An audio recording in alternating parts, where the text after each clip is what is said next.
Coin, can you tell us anything about Tesla's future plans in digital currency space, or when any such major developments might be revealed? Sure. Thanks, Martin. So, as I noted in our opening remarks, and we've announced previously, so Tesla did invest $1.5 billion into Bitcoin in Q1, and then we subsequently sold a 10% stake in that. We also allow customers to make vehicle deposits and final vehicle purchases using Bitcoin.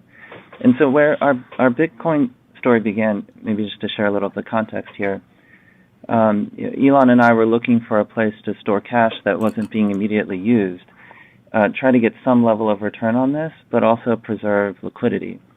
Particularly as we look forward to the launch of Austin and Berlin and uncertainty that's happening with semiconductors and port capacity, being able to access our cash very quickly is super important to us right now. And, there aren't many traditional opportunities to do this, or at least that we found and in talking to others that we could get good feedback on, particularly with yields being so low and without taking on additional risk or sacrificing liquidity. And Bitcoin seemed at the time, and so far has proven to be a good decision, a good place to place some of our cash that's not immediately being used for daily operations or maybe not needed till the end of the year, and be able to get some return on that. And, I think one of the key points that I want to make about our experiences in the digital currency space is that there's a lot of reasons to be optimistic here. We're certainly watching it very closely at Tesla, watching how the market develops, listening to what our customers are saying. But, thinking about it from a corporate treasury perspective, we've been quite pleased with how much liquidity there is in the Bitcoin market. So our ability to build our first position happened very quickly. When we did the sale later in March, we also were able to execute on that very quickly.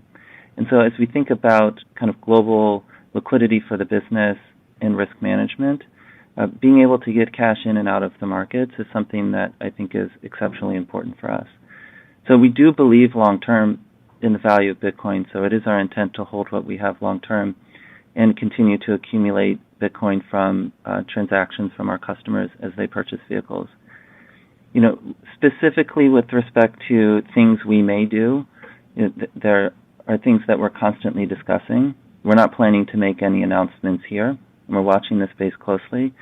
So when we're ready to make an announcement on this front, if there's one to come, we'll certainly let you all know.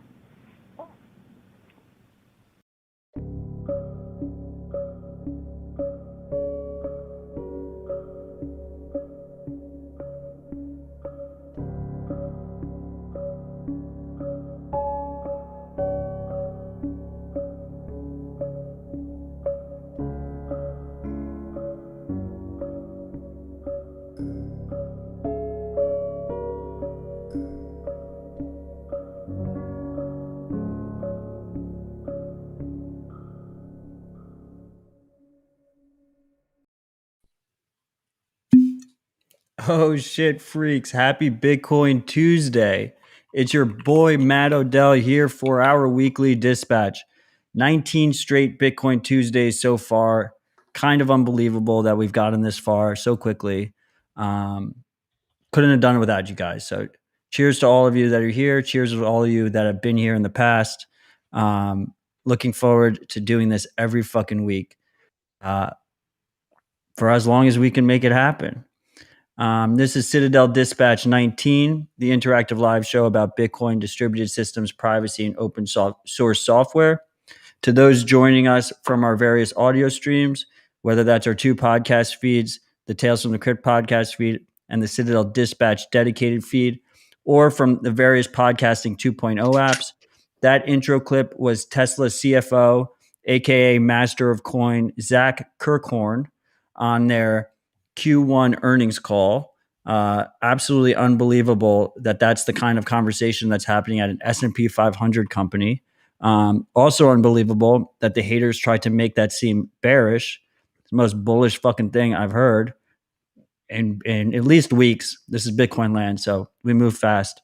Shout out to the Ride or Die joining us live as always, whether that's Twitter, Twitch, or YouTube. You guys make this chat.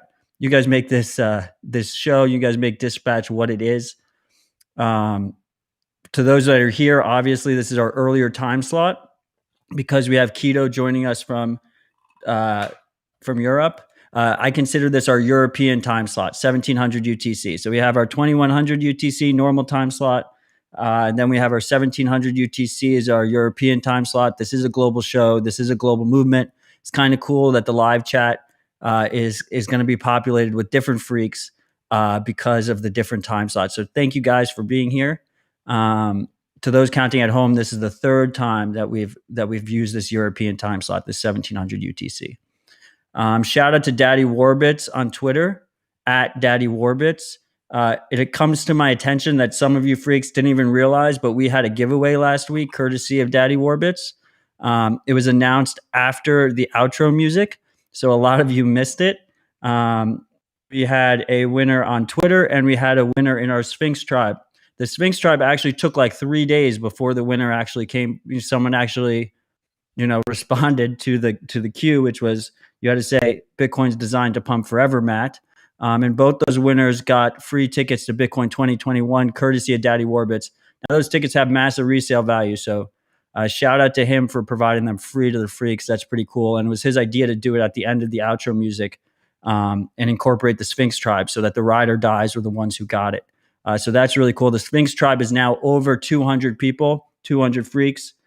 Very active community over there. So if you haven't made it, consider joining. And just in general, I just wanted to thank all the freaks that have been supporting Dispatch. It's pretty fucking cool. I want to keep this ad-free and sponsor-free. So your support means a ton, especially the freak that just randomly dropped 100K sats into the tippin.me wallet with no message. Freaks, you can leave a message if you want. Either way, it is very much appreciated. With all that said, what else do I have? I redesigned CitadelDispatch.com. So now all of the important links are there. You can also easily support the show using Bitcoin there. You can also easily join the Sphinx tribe through that website as well. And then me and Wiz have been working on a little project that we're excited to announce, and that's BitcoinTV.com, which every episode of Citadel Dispatch so far has been hosted there, and every future episode will be as well. You can find links to that at CitadelDispatch.com. Completely uncensored over there. I don't have to worry about takedown requests. YouTube's just constantly fucking with my archives. Twitch doesn't keep archives. So, at any moment, you can get the full back catalog of Citadel Dispatch over at BitcoinTV.com. So shout out to Wiz for doing that, hosting the Citadel servers over there. He's going to be on next week. I don't know who he's going to be on with yet. I haven't decided, but that should be a fucking fantastic show. That'll be at the normal time again, so 2100 UTC. So check that out. I know I have a lot of shout outs here. Oh, one last thing. I stumbled into the Apple Podcasts app, and apparently there's a shitcoiner over there who doesn't like the show because we only focus on Bitcoin. So if you are a freak that owns an Apple phone, consider searching Citadel Dispatch in the podcast app and leaving a good review. It is appreciated. With all that said, I got my two good friends here, Keto Miner and NVK. NVK, you all know, is massive return guest here at Citadel Dispatch. Very good to have him again. Keto Miner, I've been trying to get on this fucking show since the beginning. He kept putting me off.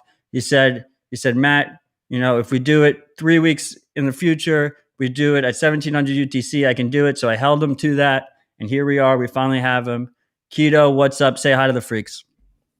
Hey, what's up, freaks? Thanks for having me. MVK, you want to say hi to the freaks so they can remember your voice? Hello.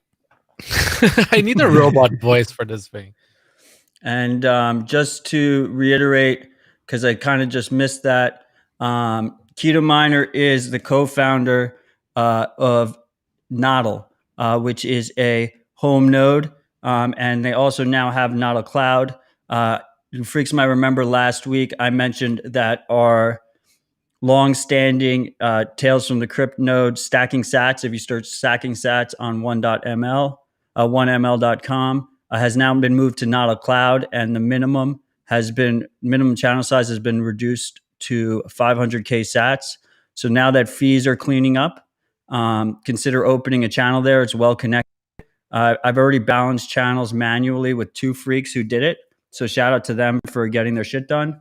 And you can reach me on Telegram or Keybase if you want to manually balance that out. So with all that said, I mean, we're going to start with the focus on Bitcoin hardware, and then we're just going to, in proper dispatch fashion, just constantly, just go from there. We're just going to meander around. And I guess before we even get to that, I mean, let's just, everyone loves, I know we're all in it for the tech, but this week just reminded me of 2017. Like, it's pretty crazy. I like teased for the dispatch announcement on Twitter. I teased that one of the topics was going to be that it's bear hunting season. It just feels like all of a sudden, like, the price dumped a little bit and everyone just got super bearish. And I was kind of waiting for this to happen because it happened so often in 2017. And meanwhile, here we are, we're probably sitting around the same price that dispatch was last week. So you guys have any thoughts on that? MVK, you have any thoughts on that? I mean, how can anybody be bearish where Bitcoin is over $50,000? I mean, that just sink in a bit, right? It's like, it's a project that's only 10 years old, is over $1 trillion. And we have essentially every single Bitcoin meme has permeated mainstream, where where you have Fortune 500s buying 6.15 Bitcoin. You have CFOs being described as master of coin. Like NFL players asking to get their salaries paid in Bitcoin. I think Bitcoin has arrived. To be a bear on this is pretty silly. Anybody who understands how like treasuries work in any sort of like bigger entity understands that they're going to have rebalancing sort of policies, sort of to keep everybody, to keep shareholders off their ass, to keep things going, and also to keep the treasuries healthy with cash flow. Knows that all these entities are going to rebalance, dump 10 to 30% of their positions depending on the asset appreciation, right? So as Bitcoin pumps, they're going to dump, and it makes perfect sense because that's what a rational actor does in a cash flow need position, right? Remember, these guys are like not people, right? That can just save. They need cash flow. They're not people. So, yeah, I mean, like it's a corporate entity, right? Like they're a company. They have cash flow needs. Did you update BitcoinTreasuries.org? Nah, not yet. I'm waiting for the numbers to come out. They didn't give any hard numbers, really. Yeah. What MVK is referring to is so Tesla, S&P 500 company, bought $1.5 billion worth of Bitcoin. So that's $1.5 billion more Bitcoin than overwhelming majority of companies and people have. And they sold a small portion of it, maybe like a month and a half, 2 months later. What? I think they sold 9% at the ATH. Right, but the price pumped a shit ton as well. So presumably they're holding over $2 billion worth of Bitcoin, conservatively speaking. And as NVK said, they changed the name of the CFO to Master of Coin. So this idea that people are saying it's bearish is I kind of love it, to be honest. Like this is like where I thrive. I don't like when everyone agrees with me. I don't want CNBC to agree with me. I want CNBC to tell us that we're going down to zero. And I want to trade against that. That's like where I like feel comfortable. Remember, right? Tesla bought their position in Bitcoin. So like at the ATH, they would have been at 2.5x. So 250% appreciation on their Bitcoin position, right? This was their most profitable quarter ever, I'm pretty sure. Well, I mean, it's the only time they made a profit. I think they made more profit from Bitcoin than they ever made from selling anything. That's crazy. They made more profit than they've made on this one little Bitcoin sell. Yeah. What These do you guys think, are all Keto? like, there's a lot of. Are you bearish, Keto? Yeah, I think they're just using Bitcoin to hedge on their other businesses. That's all. Uh, I'm sincerely not bearish or bullish. I'm just using Bitcoin in the everyday life of Nodo because we have to. We only get Bitcoin and we have to pay our suppliers in fiat. So I'm usually selling at the worst moment and get them at the highest price. So You don't accept credit card at Nodal. no, we still don't. It's a work in progress. We need a company for that, first of all. We don't have that yet. So, yeah, anyway. And yeah, so last week I ended up rebuying something in the deep which I just sold to pay a supplier and then paid him a few days later. So. Now, what's really a pain for us is the fees, the transaction fees, because we are managing a ton of Lightning channels. We are opening and closing channels daily, and recently we just can't work anymore. Oh, we got to talk about this because this is something we were talking about last week. We had about over an hour discussion about this, and I think it's something that people dismiss is this idea of dealing with Lightning in a high transaction fee environment. Before I do that, I just wanted to say I'm pretty excited about this show because you guys both produce Bitcoin hardware, Bitcoin products that I enjoy, I appreciate, I use, and I think it's very unique in the space that I bought the products from you.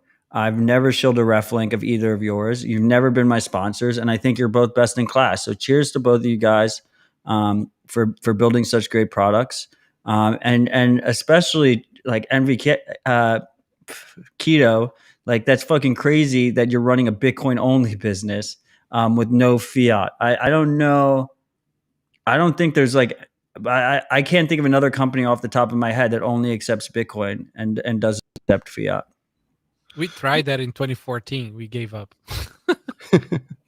Yeah, I mean, It I was buy my annoying. cold. The price just kept on going down. So like we had to just like it was updating the price too much on the shopping cart. So we just like fuck it. We're gonna nominate in fiat. The overwhelming majority of people, but when they buy CoinKite products, they pay with credit card, right? No. Actually, it depends on which direction the price is going. It's normally a 30-70 sort of split, but Which it could be way? on the other side. No, it could be on the other side as well. It could be Bitcoin or it could be credit card. It really depends on the price direction. That's interesting. So I guess in practice, we could just call that like 50-50. Yeah, that's pretty much. Yeah, on our side, first few big price changes, we were like anticipating people will start buying less or more after the price change. And usually what happens is like price goes up big time, people are buying more nodos. Price goes down, people are buying more nodos. So I guess since we don't accept fiat, many people just exchange at the moment of buying anyway. Yeah, for us, it's more like if the price is going up, people start getting scared, right? That now their money is worth something, their Bitcoin is worth something, so they want to protect it with their cold cards. And then, It's a way to cash out without KYC. yeah, but and then there is also like all the new people into the space, right? When the price really pumps, not like midweek pump. I'm talking about like when the price ATH is, then you see all the new people into Bitcoin that Like need 2020 so hardware far. wallets. No. This last ATH had quite a bit of traffic in. I don't know. It's actually all over the place. And then when there's sales, of course, people buy a ton. We I'm a we find hardo this cycle. This cycle, whenever whenever I have new corners that I know from my life, and they come to me and they say, "What should I do?" There's no more like pussyfooting around. I'm just telling them, you got to go straight to cold card and using your own node. And I've just fucking there's no more like treasure ledger, hold your hand bullshit. Like fuck just that. fucking go for it. So at least I've sent at least 5 or 6 new corners over to buy an Uncle Jim bundle over the last month and a half. Anecdotally. Now we sell a lot of those. And then there's all the other stuff, right? Like the seed plate. it's like cheap and good, so like people buy a lot of those, and then fuck, the block clock mini is sort of like a little bit of a black swan there in sales, right? The Moscow time. Yeah, I mean the Jack Dorsey cameo must have juiced your sales a lot, huh? I mean, we were already back ordered.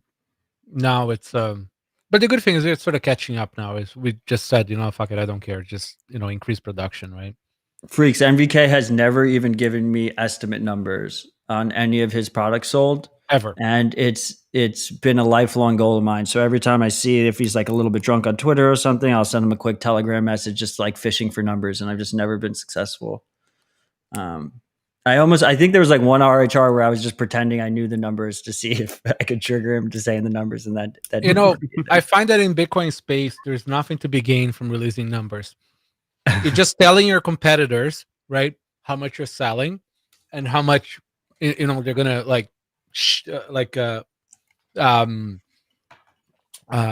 go fud your products. What MVK is really telling you is that they don't really sell any cold cards, just very few, and he's just ashamed of his numbers. So that's he right. just doesn't want 100%. anyone to know. Yeah, no, we don't sell anything.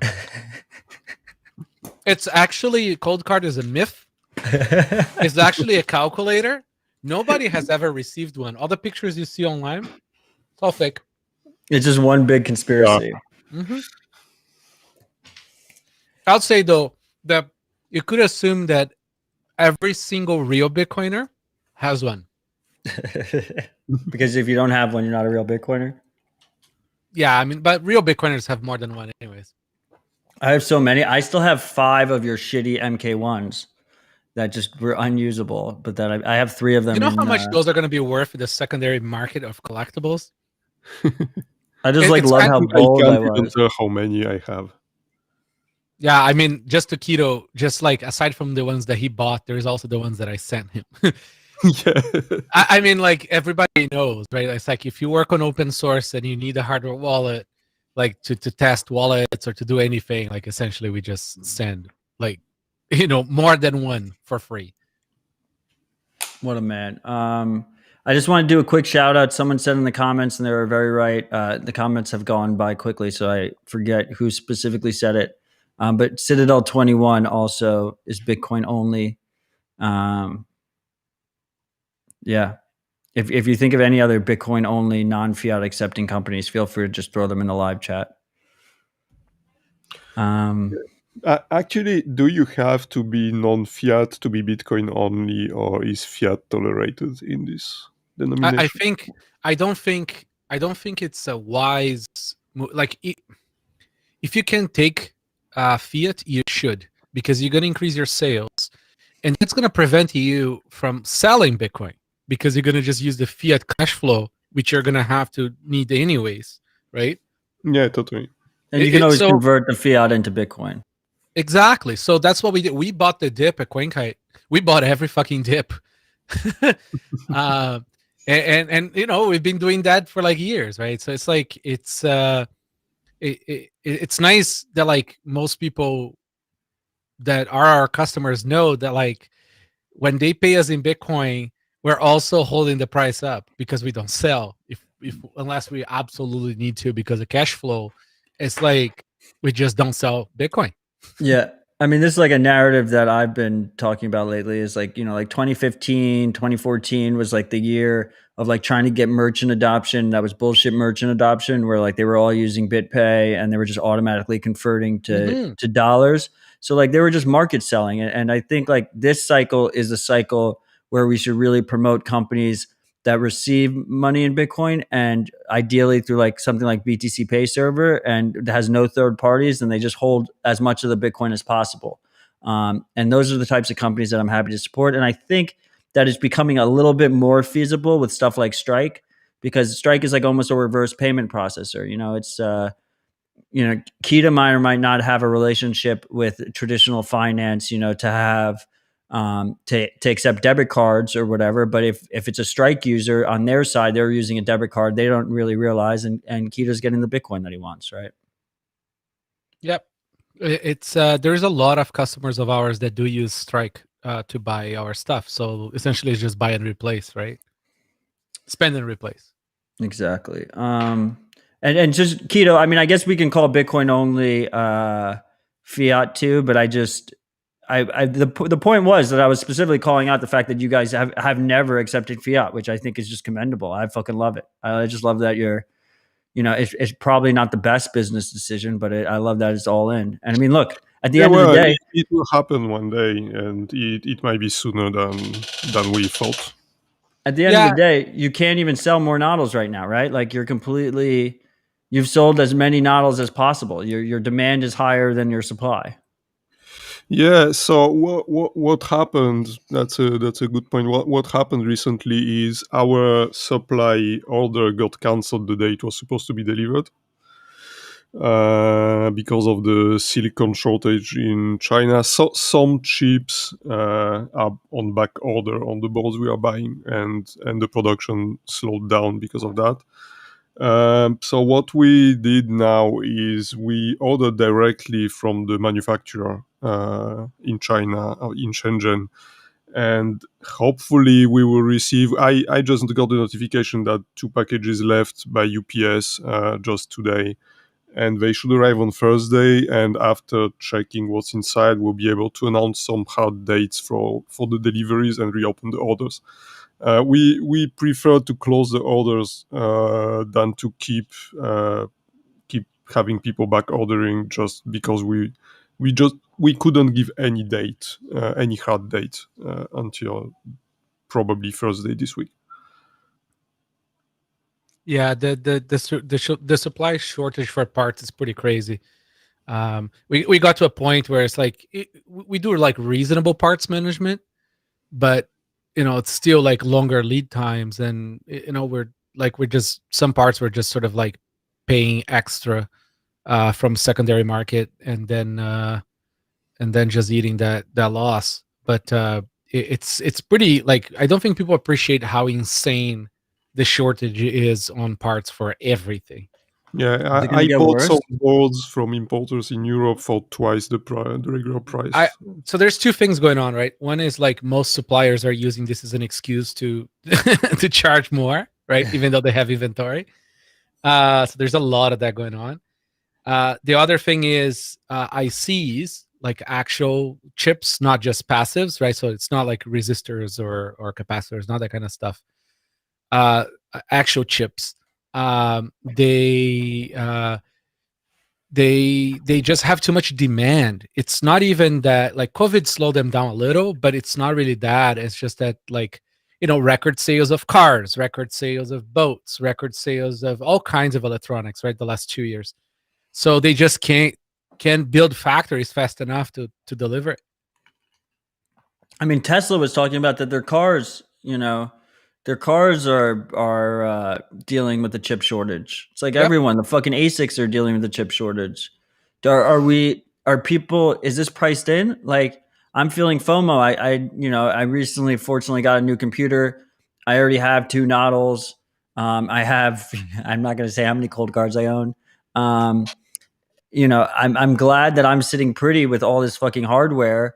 And even I'm feeling FOMO. Like, are we concerned? Are you guys concerned that this is going to get significantly worse? I feel like these types of things don't just solve themselves overnight. They tend to be lagging type of situations. I don't think you get much worse than this, but what I'm going to say is, if you need hardware, especially Bitcoin hardware, and you should be buying yesterday and just wait a little longer with some patience. Because if we have another ATH, which we will, like soon, right? It's gonna take a long time for you to get it. So seriously, it's like, just order and just wait. Forget the order. It's gonna come. Like sometimes it comes in 48 hours, sometimes it comes in 2 weeks, depending, how UPS, FedEx, and all those guys are dealing with COVID too. We have stuff in stock aside from BlockLock Mini, which we're making as we ship. It's just that there's also the couriers. They're all screwed with COVID, especially by you, right? So anyways, yeah. So like, just order and wait. I mean, it's like, who cares if it's gonna take 2 weeks instead of like 2 days, right? It got so bad in 2017. Like Oh, people should just expect that it's like the retail wave hasn't even really gotten here yet. I know you guys think, especially if it's your first cycle, you think it's oh, happened. hasn't started. They're gonna hit us so fucking hard, and it's gonna be almost impossible to get the good products. You're gonna have to like settle with worse, inferior shit, basically.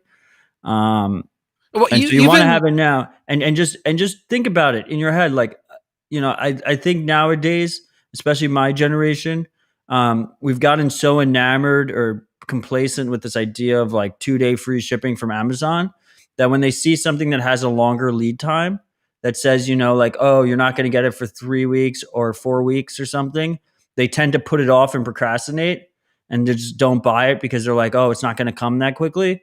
But it's very simple logic. The sooner you order it, the sooner you will get it. And it's just better to just fucking buy it and just get it fucking done with, and it'll come when it comes.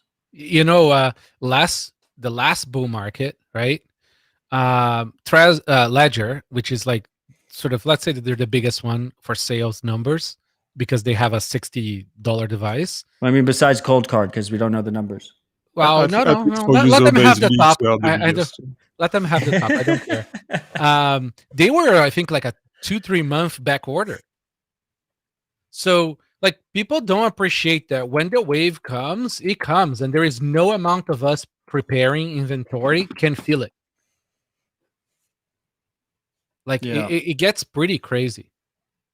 So, seriously, order because you're gonna need it when that BTC is 10 times the price, right? So that would be $500,000. You're gonna sit very scared with that sitting on your phone wallet.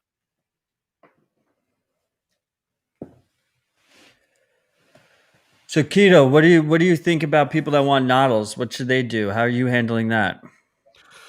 Well, they can't order or pre-order anyway right now because we don't want to risk having more orders than what we can make. Really wait until the end of the week. We should have good news for you. Why don't you just? I feel like if you provide proper communication when they order, people just want to get on a wait list. Like, why not allow them to? Yeah, most pre-order. people accept that. We had of the latest 2 months of orders, we probably had 2 requests for refunds because of too much waiting. But yeah, most people accept waiting. Yeah, it's like, I think the biggest problem is like eager noobs that just came into the space that, like, are so used to Amazon that like, come on, right? And like, have you never ordered something outside of Amazon? I know like 50 different retailers that I buy from, right, that are not Amazon, that are completely like unrelated to electronics, that when I buy from them, it might take 2-3 weeks to come. Some stuff like you buy takes 3 months. Yeah, I don't buy on Amazon anymore if I can help it. Like, I've converted the majority of my stuff to try and go more direct to manufacturer. I think any freaks out there that are capable of doing that should do that instead. It's just better for the ecosystem as a whole as well, and you get a better deal usually. Yep. Because you don't have to, like, Amazon's going to take a 30% cut if you go through Amazon. So not just that. I mean, Yeah, they well, sell mostly garbage. Yeah, you will find the same AliExpress products just with a premium. But on the other hand, I don't know how the situation is in the US, but in Europe, if you buy from Amazon, Amazon is responsible for providing the warranty and do something in case of a problem. So that's probably we don't have why that people here. do that. Yeah, that's Europe specific. We don't have that here. You guys like to impose burdensome regulation on U.S. companies, and our government's just run by them. So, so before, I mean, I guess let's continue talking about Bitcoin hardware. Then we'll go to the lightning conversation. So Bitcoin hardware. You guys both produce top end Bitcoin hardware in the space. Bitcoin is an interesting beast, right? Like, you have in other industries, we've seen a consolidation. It's dominated by the top tech companies. There's a handful of tech companies, the Apple, Googles, Microsofts, and then like the second tier, but top still, like the Sonys and Panasonics and stuff like that. In the Bitcoin space, all the big players haven't come in yet. The Samsungs, none of them have come in yet. So it's a very interesting dynamic, but at the same time, you also have increased trust concerns, right? You have increased security concerns. It's a completely different ball game almost than mainstream hardware. How do you navigate that? How do you, like, to someone who's thinking about maybe joining the fray of the Bitcoin hardware space, like how should they approach it? To consumers who are looking to buy Bitcoin hardware, what are the things they should consider that are different from like buying a phone, right? Well, I think the big players such as Samsung, that's a very good example, are silently watching and just hiding right now. I don't know if you remember that, but Ledger is partially owned by Samsung now. How much they invested? Yeah. Well, that makes sense because Ledger is like the most corporate of all the Bitcoin But also, hardware. like, I think people have to realize that like Bitcoin now is the equivalent of like us selling Apple IIs, right? In the first like 15 years of like computers, right? So it's still very early. There's still going to be a lot of different things being tried and failed or succeeded in the market. Things will all look different. Remember how phones used to all look different? And then Right. eventually they sort of found their final form, that's the form that everybody wants. It's not dissimilar, right? So like and then like most hardware makers don't have plebes as their customers, so they don't have people like taking pictures and asking if that grain of sand inside the device is a Chinese controlled chip, right? So we have completely different sort of we're still going to have a niche market of paranoid awesome people that want open source, that want verifiable, they want like a bunch of sets of things that like major manufacturers are never going to be able to fulfill, right? And then you're going to definitely see consolidation on the more sort of like new consumer oriented products where people don't care about verification and that stuff, right? That's where sort of like Ledger is. I think they're going to do very well. But yeah, it's just different, right? Our customers are never going to be buying from Samsung. Yeah, I completely agree with the part where you say that it's like the Apple IIs and Altairs of Bitcoin. Like the most probably the TV show that gives you the most accurate idea of how a Bitcoin company looks like right now is *Halt and Catch Fire* first season. Yeah, Like the beginnings of computers built in your garage, and that's right. And the competitors punching each other in conferences, and like it's the early days of stuff being invented, right? I mean, we don't even know like what hardware wallets are going to look like or nodes are going to look like, in the future. We don't even have custom made chips just for this stuff yet, right? It's still very, very early. And I think people need to understand that. And there's going to be a lot of iterating as well, right? Nobody in their right mind is buying hardware that was like Bitcoin hardware that was sort of like created, 5-7 years ago anymore, right? It's like unsafe. So like you just keep on iterating it. And then eventually you get to a point where stuff is like, okay, we've reached now the point of diminishing returns, and it's just incremental. yeah, and on the absence of big players on the node market, I think it's just that this market is too small, at least in appearance. They won't enter for a 10,000 units market. They will enter when it will be 1 million per year. That's right. I mean, I just want to jump in here real quick. First of all, someone in the comments was asking how to spell nodl, which means that the 20,000 plus people coming in through the podcast feeds probably also don't know how to spell it. It's NODL.IT. That's nodl.it is the domain name. So go check them out. On the node topic, is there an issue, like, especially with Taproot activation, right? There's all this talk about which client you run, stuff like that. Do we agree that I guess NVK called? Did you call them the Austin crowd? Is that what you called them? No, like Oh. no. There's gonna be a group of like hyper, like there's always gonna be demand for niche, right? Like niche, hyper customizable, open source, like trust minimized type of hardware. Like Samsung's never gonna be able to make a node that fits probably the majority of the dispatch demographic, right? Like the majority of Well, the dispatch demographic is never gonna buy a Samsung node that there's has like a one more polished thing UI. to the node thing, is that so there's people need to understand that running a node means squat, doesn't mean anything, right? Self-validating with that node your own transactions, that's where it's at. So there's sort of like I see like a split in the node sort of need, or you could even say market, right? You're gonna have people who just need to make transactions, so they're gonna just run Bitcoin Core, which is a node, on their laptops.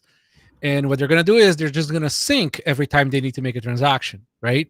Because they don't need to leave that thing running 24 hours. There's no, it does nothing. Now, what you're going to have on the other end is like all the folks doing Lightning, all the folks that want to do relaying, like mining, right? So those need nodes 24 hours a day. And I think that market is unlikely to be served by a customized something from Samsung. It's more like a general purpose computer. But then there's going to be niche shops like Nodo, who's essentially going to service the market by providing them a turnkey solution because they still need it. Yeah, I mean, these like big miners and people who really need a 24/7 running node for their business, they will probably just buy a big ass Dell server and run that on. That's on what we do. That's also why we offer that, not very clearly, but we do offer that as well to our customers. If you are, let's say, Walmart, and you want a full node solution to run your backend, we can provide you with a custom cluster of servers that we'll build for you, install for you, and ship, or just install locally if needed. Are you And guys they'll offering actually- the HSM? Sorry, are you guys offering the HSMs yet? No, not yet. So that's separate from Nodl Cloud, right? That's Nodl like Cloud you're is actually hosted sending them in- the rack server, Yeah, right? Nodl Cloud is hosted in our infrastructure, and what we used to call Nodl Rack, and which currently doesn't really have a commercial name, is what we ship to the client. So would you, I mean, you want to go over like the trust trade-offs between those three different, I mean, I guess there's two different models, right? You have the hardware at home. You have the hardware at home or your office, whether that's a Nodl One or Nodl Dojo that is like sitting in your closet. And then you have the Nodl Rack, which is the same trust trade-off, presumably, but instead it's for like a larger company. And then you have the Nodl Cloud. You want to talk about the difference between controlling your own hardware versus using something like Nodl Cloud? Yeah, so they are not that dissimilar if you think from a perspective of what kind of attacks can be made against this hardware or hosted solution. Basically, if you run the hardware somewhere, the worst you risk is the physical stealing of the hardware. And if you're running it in our or somebody else's infrastructure, the worst you risk is, air quotes, stealing of the virtual machine by the hoster or by a hacker. We currently run on Intel CPUs which don't offer memory encryption per VM, but we are working on switching to the latest generation of AMD EPYC processors. which will allow us to have memory encryption with a CPU-generated key per VM, and the hypervisor doesn't have access to those keys. So that means that even with physical access to the server, we can't dump the memory of a virtual machine. It costs a lot, but ultimately it's the hardware we need to be running this service on. And that will mitigate almost all the issues because we already have encrypted storage. The user is the only person who has the password for the storage encryption. And this way we will also have the memory encryption. For the nodos you sell, like the consumer grade stuff, I really see a future like very soon where people are going to be using those as their cosine devices, right? Because you can essentially roll your own casa. Like there is no like if you're not like a fit for that product, it's a good product, but if you're not a fit for that product for privacy reasons or whatever, there is no reason anymore why you can't just have a high availability nodal, right? That you access over Tor and you just like go and consign your transaction, right? Yeah. On a Well, let's just, before Keto jumps in here, I mean, the privacy concerns are very real, right? Like you're using Casa's node, they know exactly how much Bitcoin you have, and they have connections to whatever personal information you've shared with them, whether that's, I mean, the big one would be like IP addresses. They have your IP addresses, they have your email address, they say they purge it, but they have your billing addresses, stuff like that, right? And they're able to see your transactions and your balances. That's a privacy concern. But Matt, like the way I look at this is like both Casa and Chain services. Right. See, like if you're running a business, right, or a family office, or something that is already Right. full KYC'd because you have to do corporate taxes, then there's no trade-off. no, they're really well. There is some counterparty consequences to that, right? Because they can still leak that data to some bad guy who wants to come after you or whatever. But ultimately, like I mean, they're essentially providing a good service for that, right? It's already I mean, KYC. I would argue that there's a positive part of that aspect too, right? Like if you're running a company, it's kind of nice having a third party that's also witness to your books, right? Especially in like Bitcoin land and in the current state of Bitcoin land, it's like kind of nice if there's ever like an auditing situation and investors are curious what's going on, it's nice to have a third party that is party to all of those transactions, right? Kind of. Like, I mean, at the end of the day, it doesn't matter, right? Because accounting for accounting, like official accounting, is all done in fiat basis, anyways, right? Right. So at the end of the day, what was the basis cost and what did you sell it for, right? So all that matters is those is the realization events.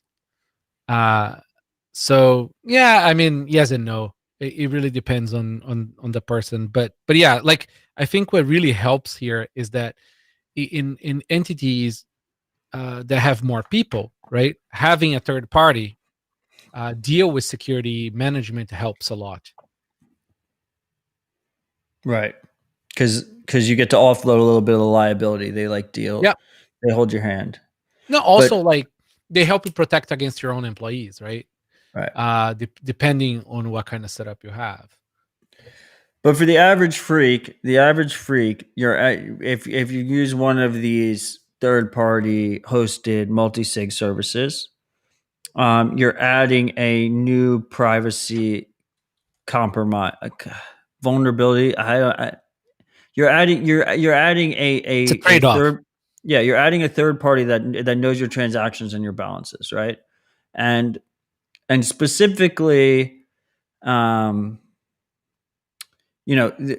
information can leak, it can get hacked, it can be compelled to be handed over. This has been famously called the 6102 Bitcoin show as well. 6102 Executive Order 6102 is when FDR tried to take people's gold. They could presumably pressure these companies into providing balances, stuff like that. It's pretty hard to use Bitcoin privately as an individual already, but especially if you have to trust the third party with that information. And then obviously you have the other concern of you're just not using your own node. And if you want to be a proper self-sovereign Bitcoiner and you want to follow the rules that you choose when you choose, you're going to want to use your own node, and you can't use your own node with both these services. So it's something to keep in mind, and it's something that NVK has been working on in terms of trying to make a self-sovereign version easier with the feature CK Bunker, which is basically allows you to basically take a cold card, connect it to something like the Nodl, and seamlessly use it as a signer of a multi-sig. Should we go into that? Sure. So it's kind of like having your own cosign service, right? Kind of like having your own casa. So you get your nodal, right? Because you need a high availability computer, right? So like you want a 24/7. Yeah. So you want a computer that's purposely for that. So and is running ideally a node, right? You don't need to run a node on it, but doesn't hurt. So anyway, so you have CK Bunker running on it. Actually, no, you don't need it at all because the transaction is created by you on your desktop wallet. But anyways, whatever. So let's say you have Nodo because they install the package from start, so it's turnkey. Turn it on. You just add a cold card to it via USB, and you put it somewhere. You set some policies or whatever you want. And then what happens is you have essentially a multi-sig between your cold card in your hand and a second or third cold card that is connected to the node that will sign based on some policy, like maximum one per week or whatever. And that's really cool, right? Because you have essentially a cosign service that is yours, that you control, that nobody has visibility to the coins, and it's like fairly safe and secure because there's a cold card running on that. Kiss B made a video, a couple of videos, I think, already on it. So if people want to understand more about it, I highly recommend going there. Keto, what are your thoughts on this? When are you going to integrate CK Bunker Yeah, directly into it's Nodl? one of my many late projects. Hopefully very soon. I have everything I need to do that now. So yeah, should happen in the coming weeks. I just want to make it in a meaningful way, meaning like some level of configuration through the Nodl UI. I don't know yet what's possible, what's not. And also I have a prototype of a hosted version of CK Bunker Farm. So let's assume you don't want to have it at home and prefer to have it in a secure data center somewhere. You could send us your cold card with the policies set on it, and we would just put it in a chassis with a small dedicated server that will be connected to it, and you will be able to remotely access it over top. Pretty cool. Yeah, let's make that happen. That sounds fucking dope. Yeah, it's like it really is the next, like that is the direction, right? Like it's gonna take some time to get all of this thing done easier, but I cannot see a world where we don't go in that direction.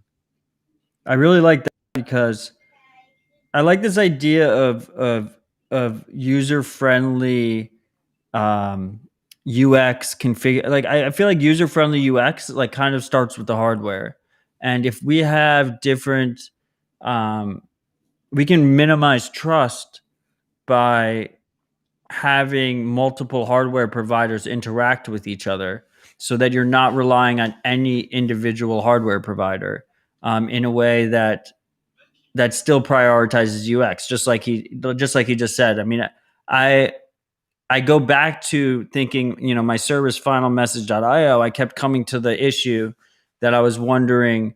I kept coming to the issue where it was like, it's a dead man switch, and the biggest concern is it's encrypted, so I can't see what it is. But the biggest concern is, do I actually send the message? When the time comes, do I send the message? And I could go down a million different rabbit holes about trying to solve that issue. but it's solved by just having two redundant forms of doing that. And then you don't have to trust either one. You just have to trust that one of the two like actually sends it out. And this is kind of a similar situation, right? Where you have these two pieces of user-friendly hardware, you combine them together, and you basically need both of them to collude to lose funds, right?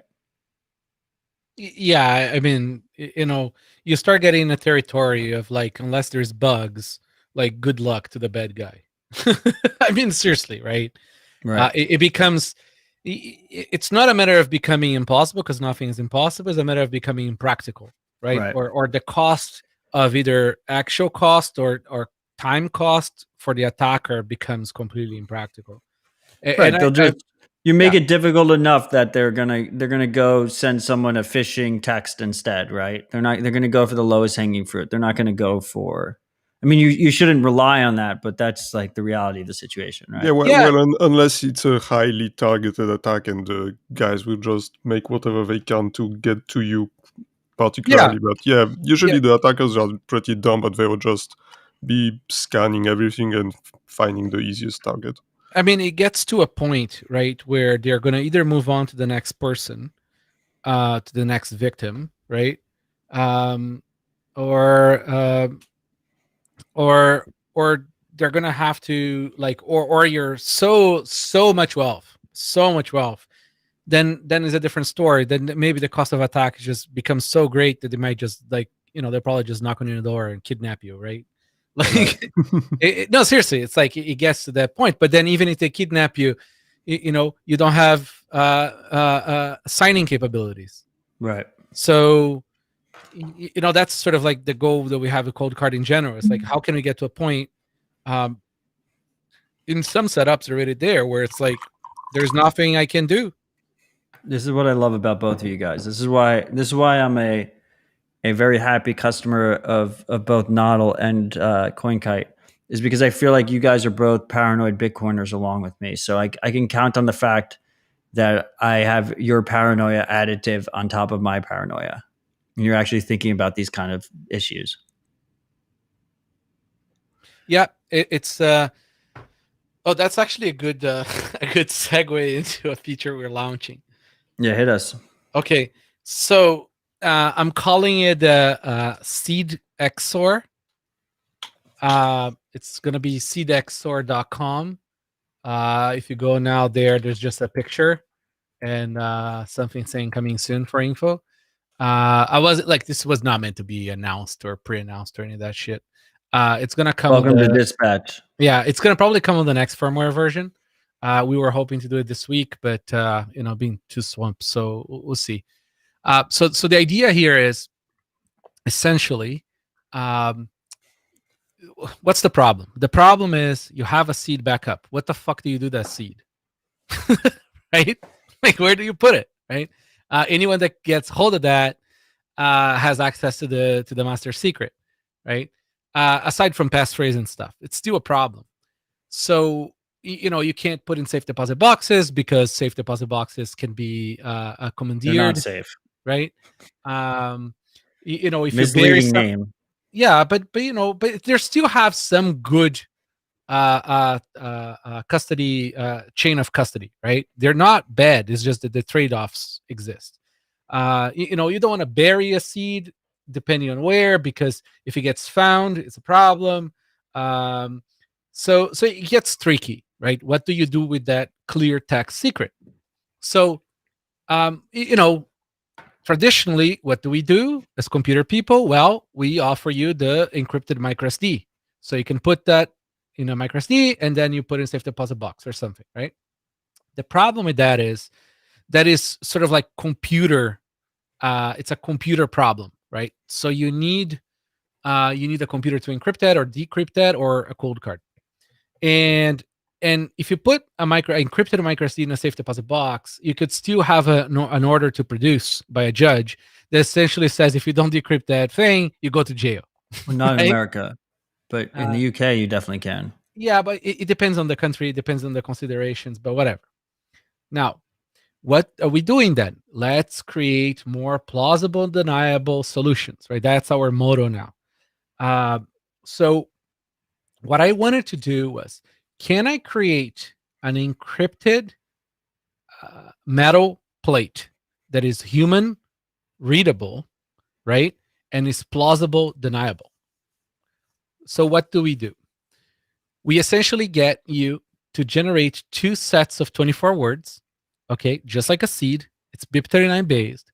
And then we XOR them together and we create a new seed for you that is also 24 words, exactly BIP39 compliant. So now you essentially have 3 plates, or just 2 plates. We have a single sig with 3 plates. Exactly. So and all 3 plates are they look BIP39 normal. compliant. You can even load funds on them to be fully plausible deniable. I love it.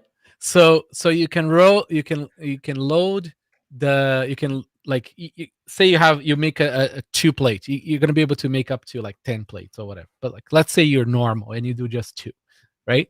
So you do 2 plates. Each of these plates have what we'll call part of the secret, right? So it's 2 parts, but each of them look like a full BIP39 24 passphrase 24 word seed with checksum. Everything it's a literal BIP39 proper seed, right? And then you can put one in one safe deposit box, you put one in another safe deposit box in a different country, right?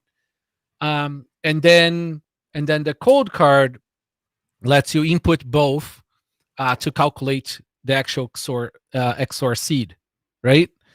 Also, this is the key, like, awesome thing about this. Everybody already has a fucking seed, right? And you don't want to move your funds. So what do? Well, with the new firmware, you go into the specific menu and you're going to say, split my seed. So what it's going to do, it's going to give you 2 sets of 24 words to create the 2 plates that are scrambled, essentially, so that you can just go and back up that. So we don't have to move our funds. We can. No, you don't have if to. You already have a single sig. Exactly. But if you lose 1 plate, you lose everything, right? 61-2 is asking. Correct. It's not shares. Right.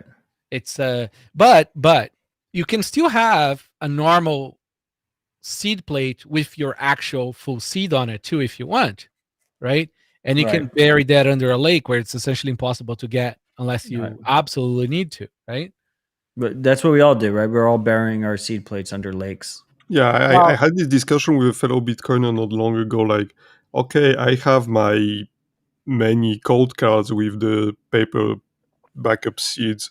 What the fuck do I do with these papers now? That's exactly the problem that everybody had. So we wanted to solve that problem, like, with plausible deniability. I like that. It gives you a lot of the advantages of multi-sig, but actually there's also positive, like increased positives, right? Because multi-sig, you don't have that plausible deniability element. Like if I can load up those individual seeds, then if you find a plate, you're just going to think like, oh, like I found Matt's coin, right? And you'll just be done with it. You won't even think it's a multi-sig. I mean, unless you listen to Citadel Dispatch episode 19, you won't even think that that's a possibility. Yeah, and listen, this is still a normal seed. So you could use this for multi-sig. You can use this with passphrases. You can do whatever you want. Oof. You can have a multi-sig. You can have a multi-sig in combination with this, and they could be using the same seeds. That's right. This is fun, dude. I like this. This is good. For the record, I tried to get NVK to tease this for me, and he wouldn't tease it for me ahead of time. So I'm learning about this live on air for all you guys.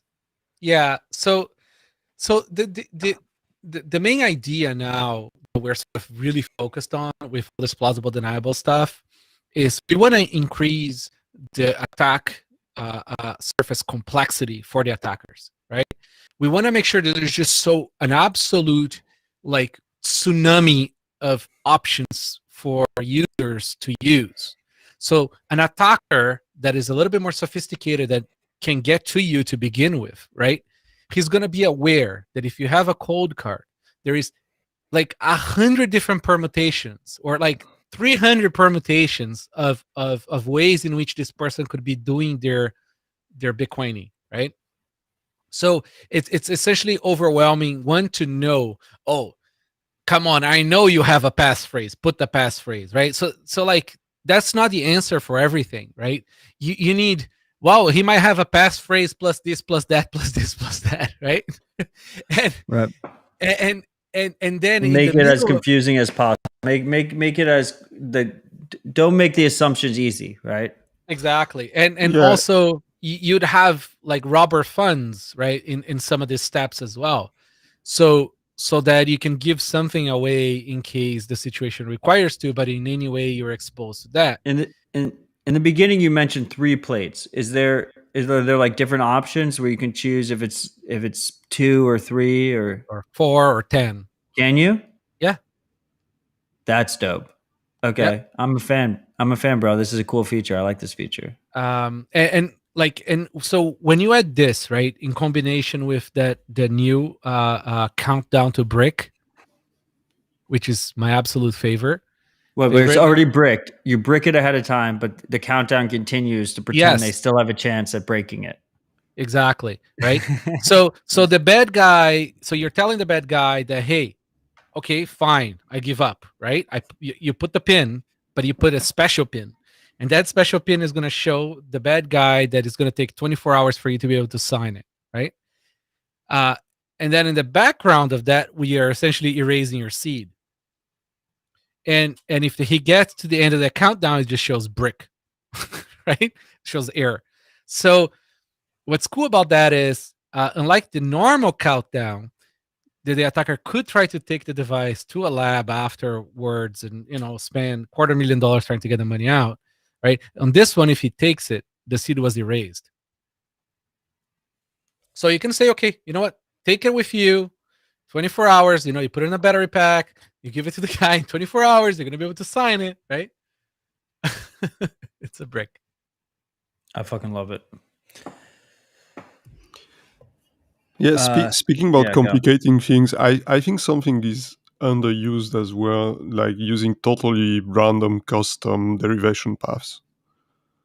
Well, that's a little bit, I mean, as long as it has someone, proper backup.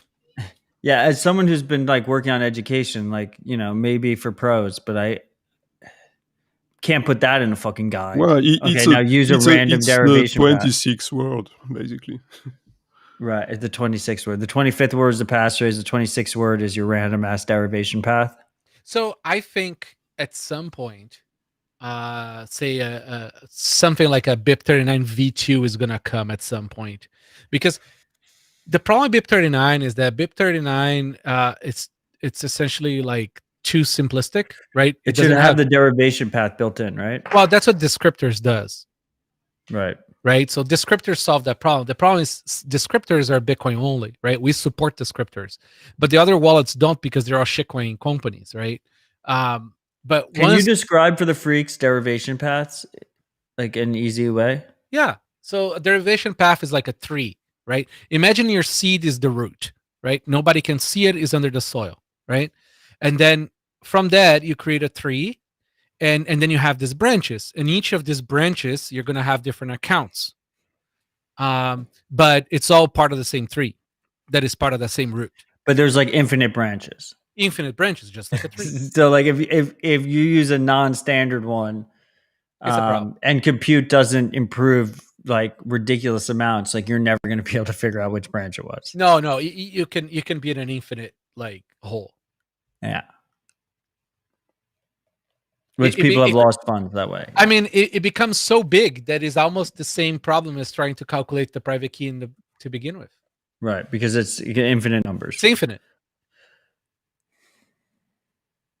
This is awesome. I'm very excited about your seed. So to the freaks that are watching the video, and I'll remind the freaks listening right now. If you're listening to this audio, you want to go see what's going on in the live chat, because the live chat's fun. You want to see after the fact. You just go to bitcointv.com and you can see the Citadel Dispatch channel. All of our past shows are on there, including this one. Matt, are you still able to show? Are you still able to show screen captured? Screen stuff in the browser? I sent you the link. Yeah, so I showed the link earlier. But I mean, the website doesn't really show much right now, right? No. But so just to the freaks that are listening, it's seed SEED X seedxor.com. So it's literally the letter X. Seedxor.com. Seedxor. Yeah, XOR is a mathematical calculation. Right. Like it's like a logic gate. Yeah, that's fucking awesome. So all of that is fantastic. You heard it here first on Dispatch. This is why we dispatch freaks. 60102. It's yes, it is a ploy to sell more seed plates. 100%. I mean, your seed plates are very affordable. What do you want to?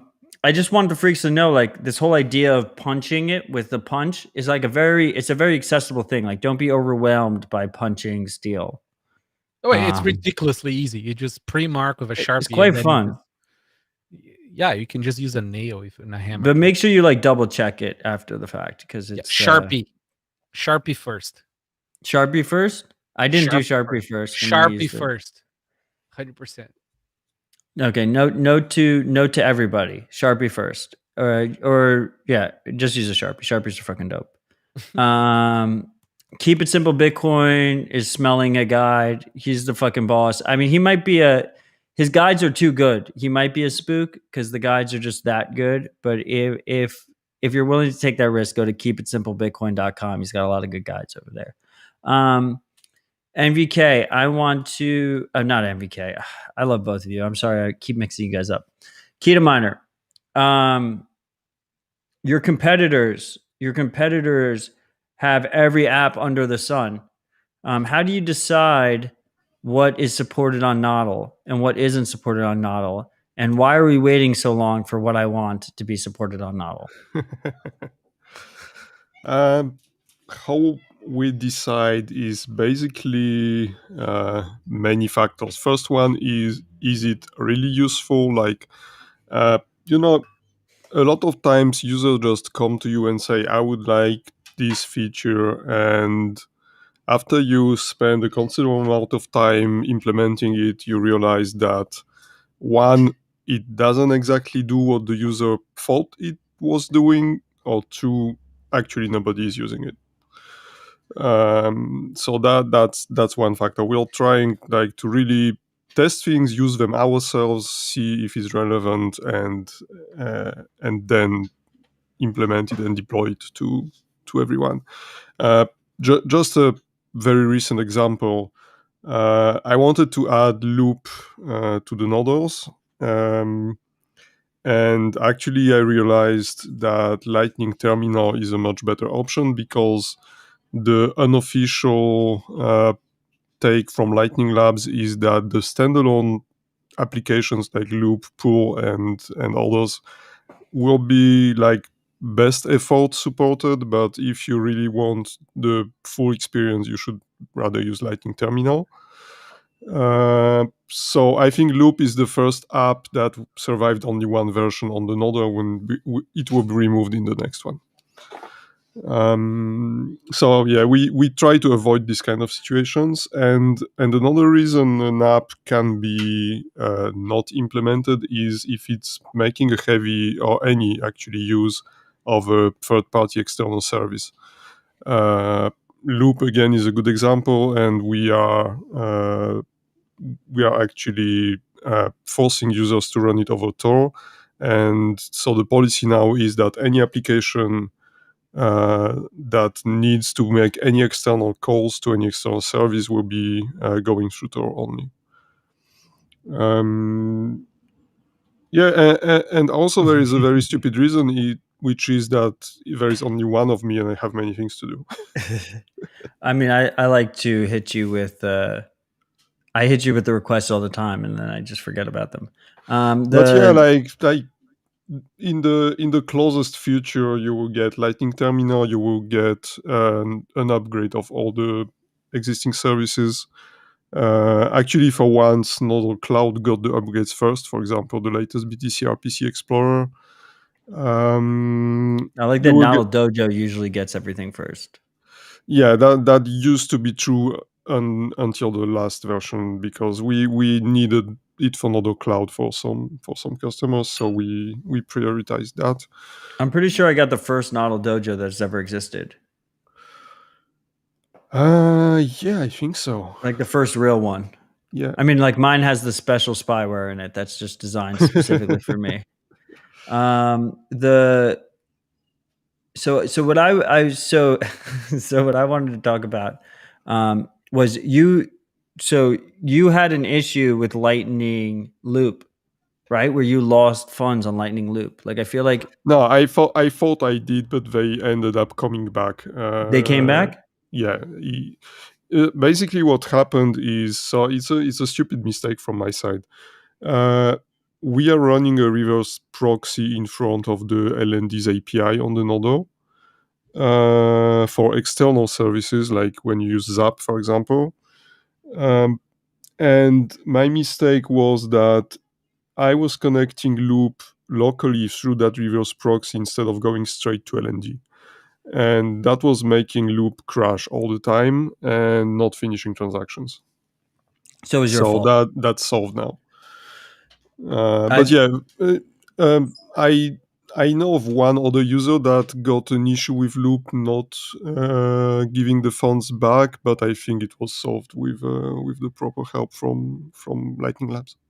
That's good. I mean, Keto's the friend that we, when we're angry at Lightning together, we reach out to each other. We're in private.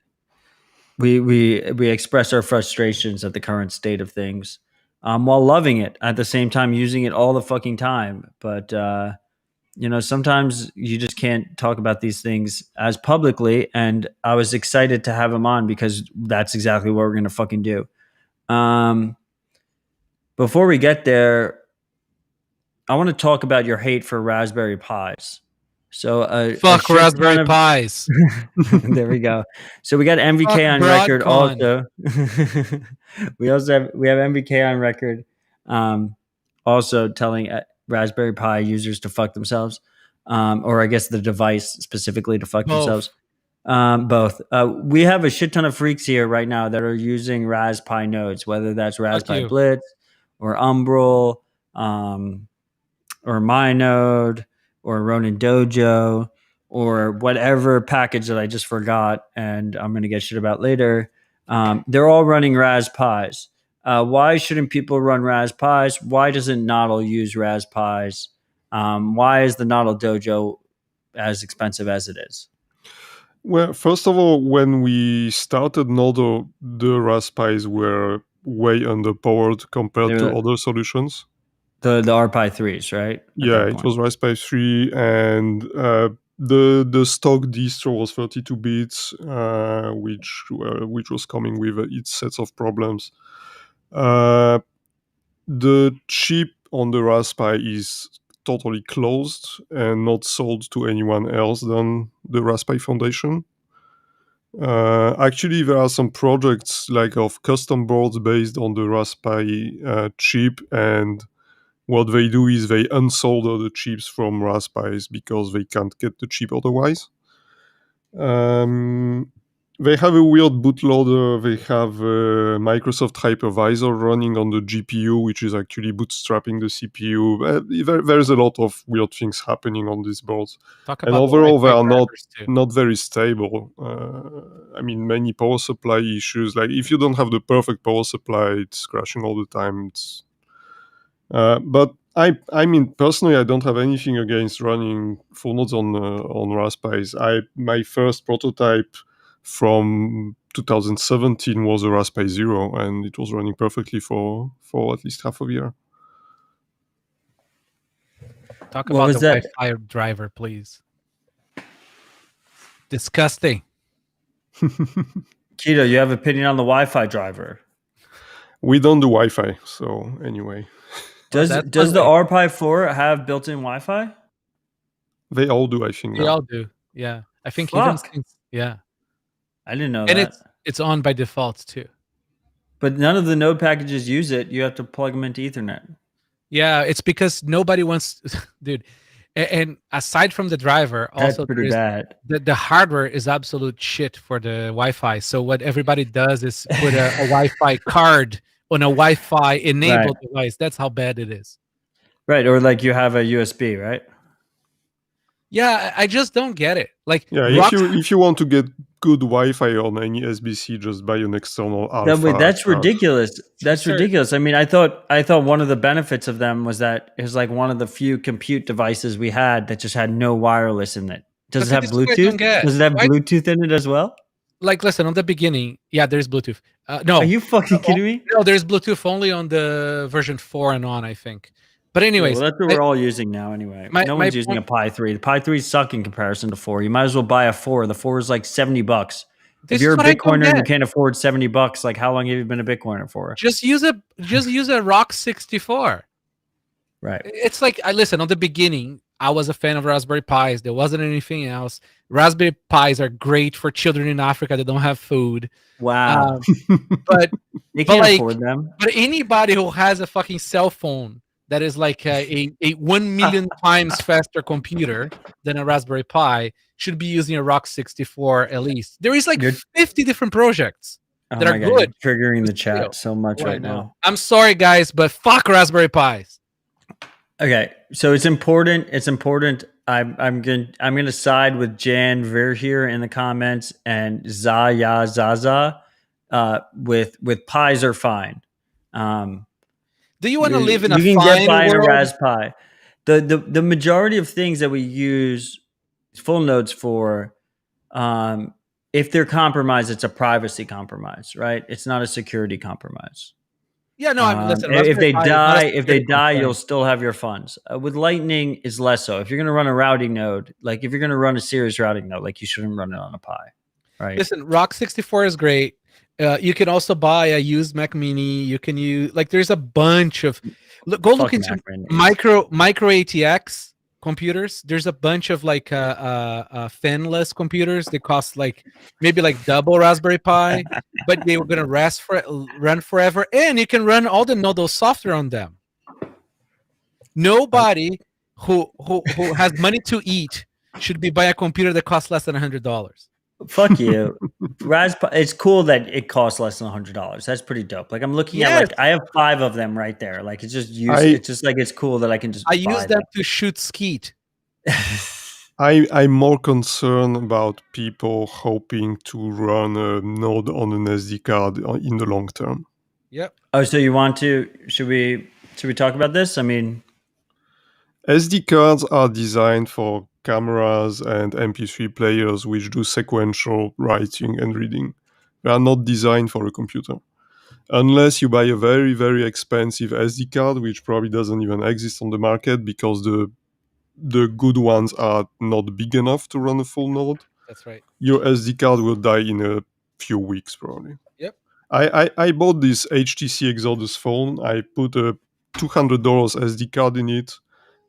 It got corrupt after 1 month of usage. Yeah. So just so people know, the current technology for micro cards, especially over 32 gigabytes, you cannot find cards that have proper error correction, and you cannot do SD type memory, right? Flash memory without error correction for read and write like drives.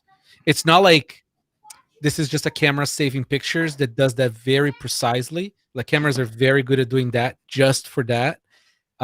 SD cards were not designed to be read write like hard drives.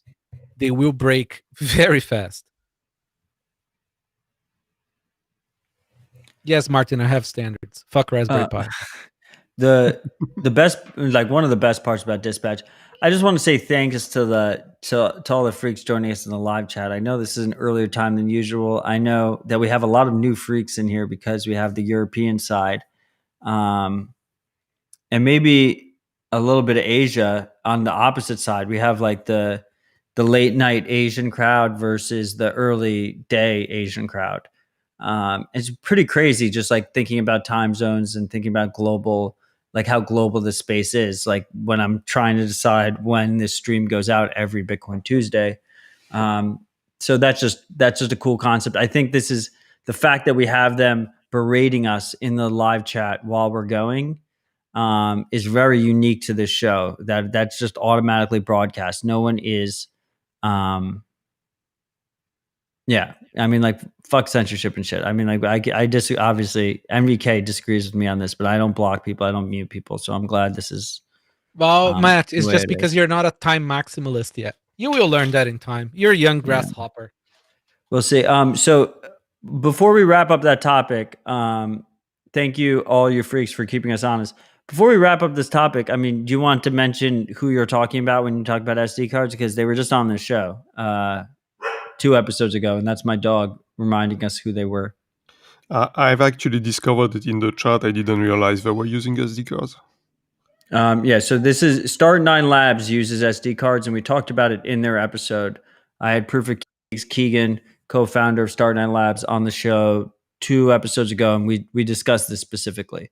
I think the biggest concern comes down to if you're using it with Lightning, because if you're using it with Lightning and that SD card fails, what you're going to end up with is a static channel backup. The static channel backup forces you to close your channels. So you do recover your funds to your seed, your secret backup words, but you do so in a way that you lose all your channels. And in a high fee environment, that could really fuck you. If fees are high, you're going to end up spending a ton of money in on-chain fees. You're going to lose the reputation of your node, and then you're going to have to start fresh. That said, you're only losing transaction fees. And if you don't use Lightning, I would say it's probably less of a risk. If you have strong backups, if you're backing up onto a USB drive, probably less of a risk. I still think SSD is better, just to like have a proper SSD, and I think they do agree, and they're going to do that soon. Well, another thing is, I guess they ship pre-sync like we all do, because if you try to sync on an SD card, you will never manage Good to luck do with that. that. Yeah. But it's pre-sync, but it's still verified, right? Like the chain is still verified per the rules. Keto, what's a small SSD drive that fits a node going We on? got to do for 1 these days? terabyte now. You got to do 1 terabyte. How much are they going for these days?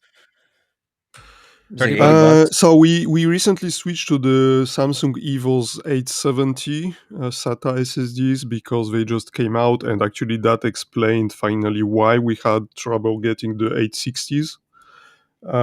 They go for less than $100 now for It's 1 like terabyte. 80, right? Is it possible? Yeah, probably. It's 100 euros here, including tax. So I guess it's like $80-$90. Can you still do, if you sell pre-synced, can you do pre-sync spinning discs still? Or is just not going to get there? Why would you do that? Probably not cheap. 2.5 inch.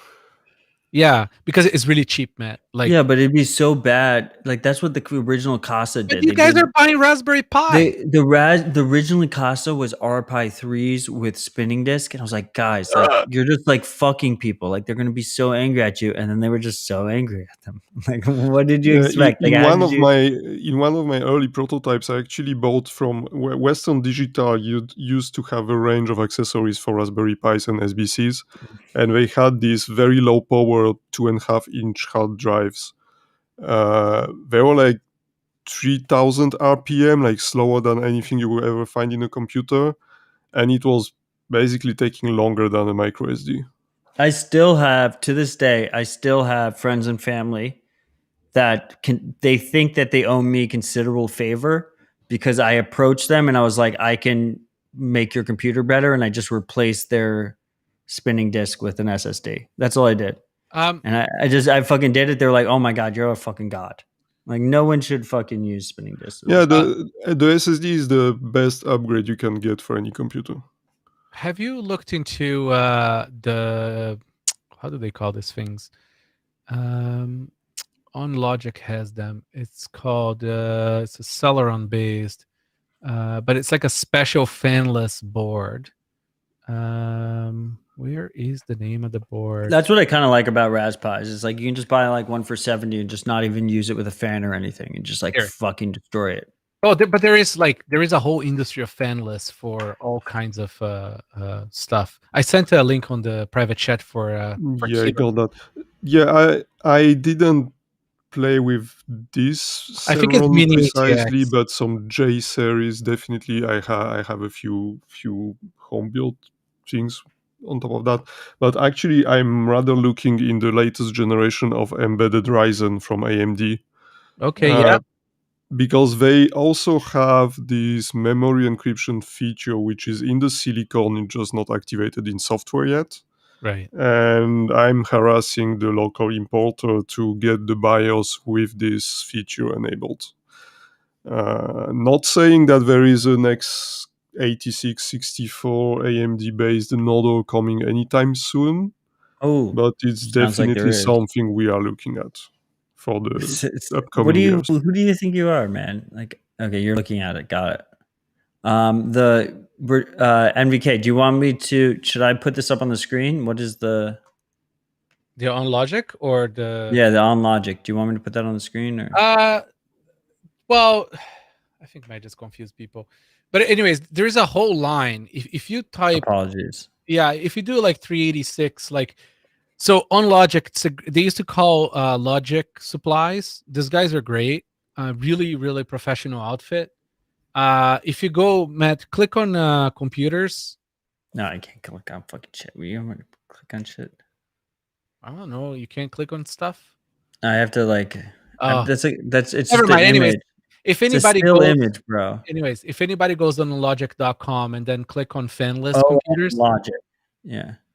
I don't know if you've heard about PC engines. They're all fanless. Everything there is fanless. It's Is a that it's a your Swiss company that makes like rather firewall oriented boards, but they are AMD geode and something newer than the but can geode now. they do Based. price and quantity though? This is the problem that I find with the smaller suppliers.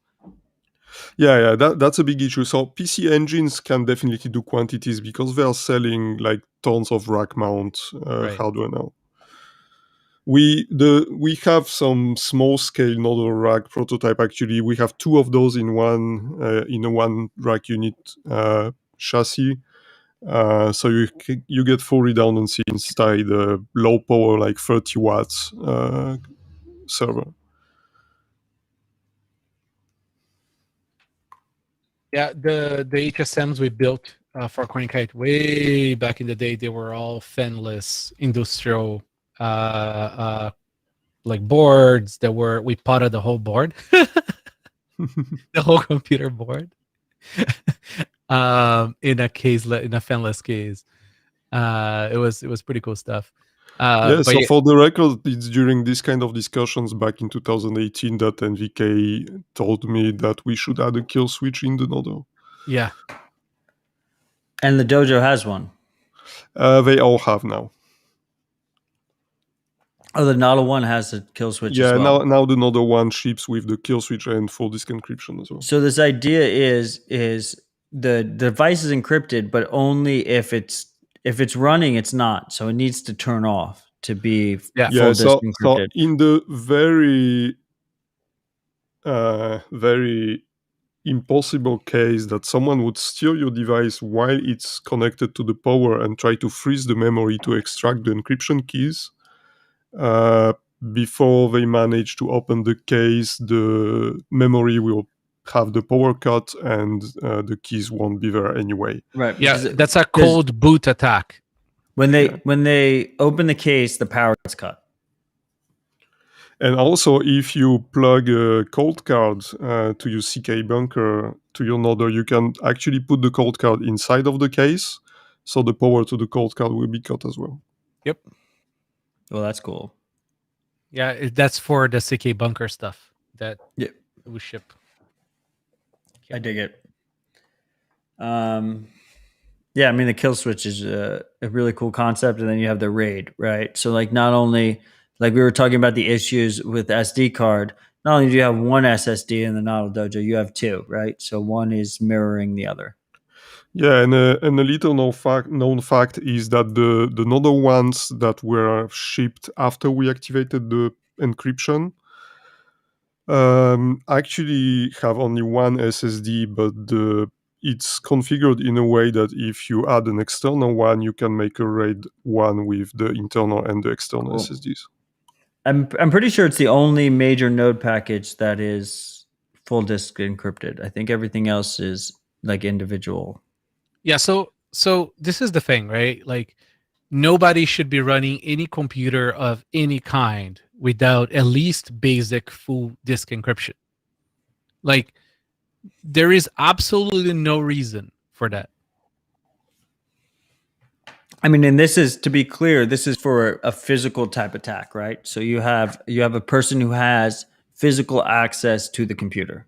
They're Yes. holding the computer in their hand. The computer is in front of them. Yep. Yep. And everybody should be running FreeBSD. And this is why. Well, I mean, I'm like, fuck you, MBK. This is why, like, when they I would hit, argue that OpenBSD would be better for Bitcoin. Yeah, applications. exactly.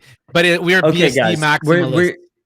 this is Citadel Dispatch. It's supposed to be actionable Bitcoin discussion, not mental masturbation Bitcoin Yeah, because discussion. Linux is a shitcoin. So see, it's Bitcoin related now.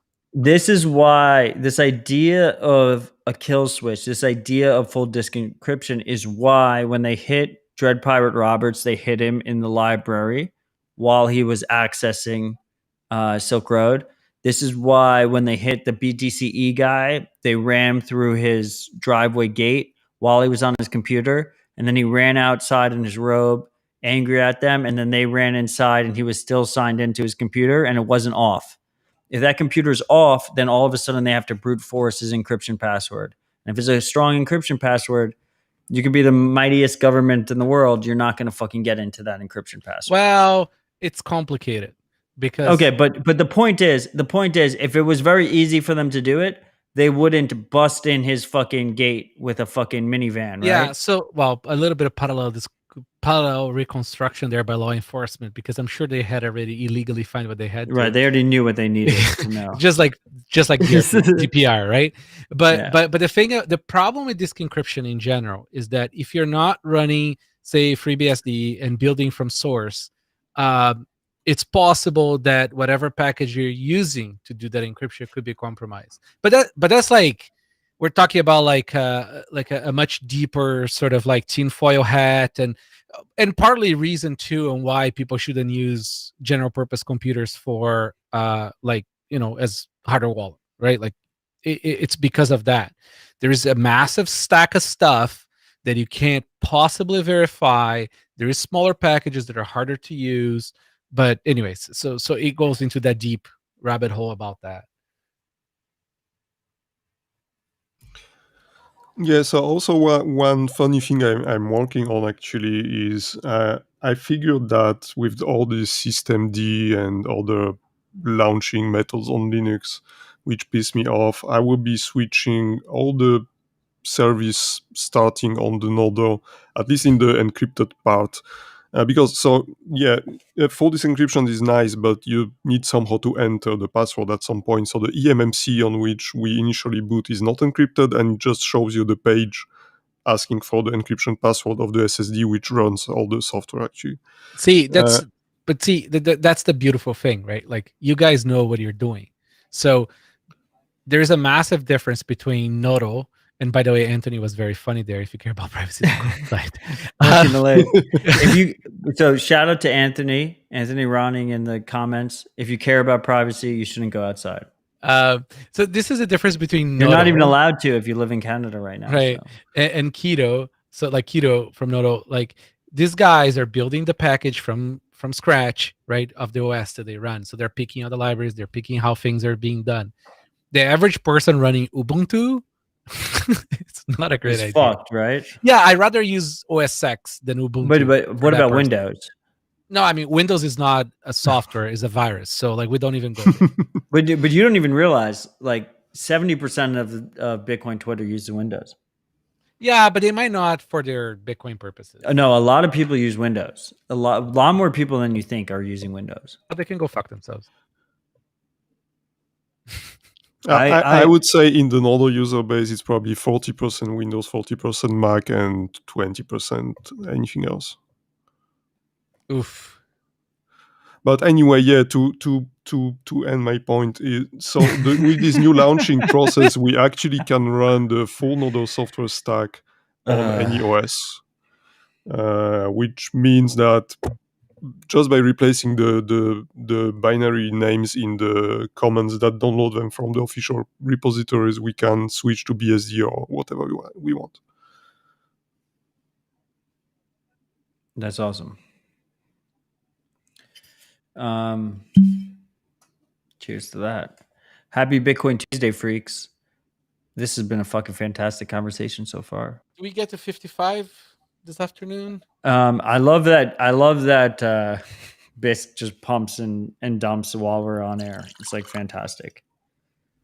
I mean, that's what Bitcoin is about, right? I think if you're using Windows, we have Zanza. I mean, yeah, Bitcoin's about pumping and dumping in the short term. I mean, it's the best drug there is. We have Zanza in the comments asking, "What do you do if you're using Windows? Migrate to Mac."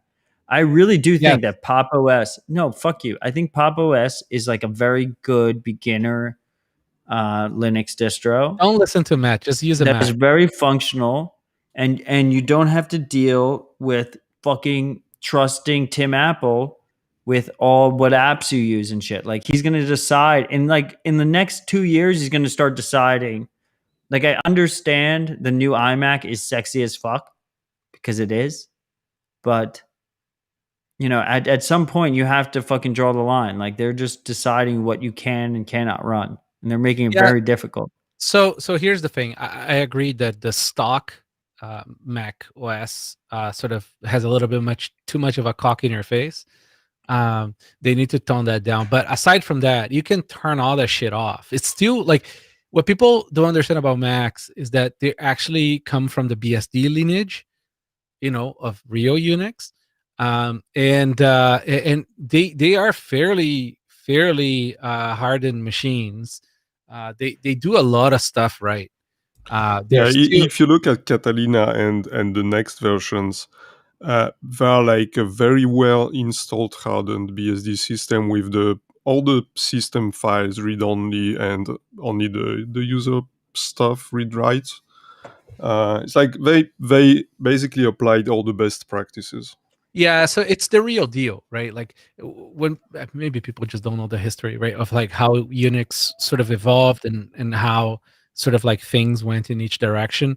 But like I highly recommend people putting some time into looking into BSD. So either NET, BSD, FreeBSD, OpenBSD, or OS X, and like sort of like that lineage, because it's a totally different mindset than Linux.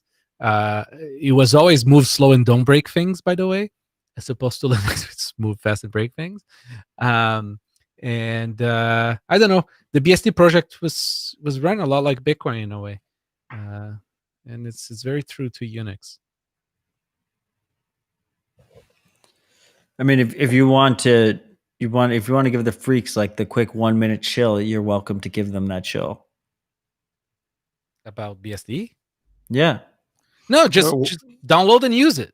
Like use one on of VM. one of my personal favorites for like starting users, like the Ubuntu of BSD is probably Dragonfly BSD.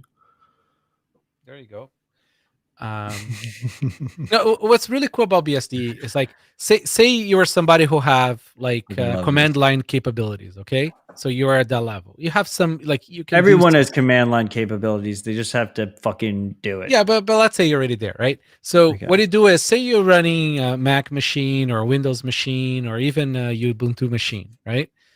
Like download a VM box or whatever VM software you like to use, and for all your command line needs, run them through a VM. You know, and this VM is going to be whatever flavor of BSD you want. It's actually quite powerful to do that because you can actually route the VM via Tor only. So you can run your Bitcoin D there. You can do all kinds of stuff like that, and it's a very bare bones, very secure sort of environment. Okay, so that was your daily BSD show. Glad we got that in. Freaks, we have over 150 people in here right now. Cheers to you all. We got 16 retweets on Twitter. I love you guys. I don't want to be a dick about it, but let's get those retweets up. It is appreciated. And then we can get people in here before the show ends because then they can join the live chat. And I love when that happens. I want to talk about lightning fees, Keto. I want to talk about on-chain fees. I want to talk about trying to calculate on-chain fee burden when running lots of Lightning channels, because I know that Nodl is doing this. I know that Nodl Cloud is a big part of Sphinx, which a project we love, and you're running a lot of their L&D nodes. And I know this is an issue that is concerning to me because I've fucking had to deal with this, and I don't know how to calculate my on-chain fee burden when dealing with Lightning. So how are you going about this? What are your thoughts here? What should the Bitcoin community be concerned about in this respect? Well, I've actually just listened to last week's RHR before we started, and one thing I hear a lot of times is like, when fees go up, use Lightning. Okay, but to use Lightning, first you need a wallet and channels and all that crap. So I think these high fee situations will just drive people to custodial Lightning wallets. Because that's basically the only way you can make Lightning transactions without dealing with your liquidity. I have maybe a controversial opinion. For most people, for most needs, I'm okay with custodial Lightning wallets. Like, that's what I use. Well, full disclosure, I'm using Wallet of Satoshi as my main wallet. So. There you go. It's like, because like, aside from the privacy consequences of using those Lightning custodial wallets, which Matt, I'm sure, will have a thing or two to say. No opinion. I'm not concerned about the security on that, right? Because it's always like, small amounts of money. So that's nice. It gets people with the feet wet, right? It's kind of like getting off zero. It's the same with, like, I'd rather people go to Coinbase and buy some Bitcoin there than they don't have any Bitcoin. Right. I mean, it's better privacy than on-chain. Right. And here's the thing. If people get any Lightning wallet and start using it, if there is more than 10 people using Lightning, maybe one day we're going to add it to our store. It's just like, there isn't enough people using it. We need sort of like more people using to put the effort in, right? And we're not the only ones. We hear this from everybody. Well, it's like, you should add well, Lightning support. About I'll give you so much capacity. We'll just give you free capacity, bro. That's a project. Should I do that, or should I ship seed XOR? The hardest part about adding Lightning to your store is the capacity, and we will provide you so much capacity. Like, me and the freaks will just fucking shower you in capacity. So just like fucking make that happen. You should do eventually.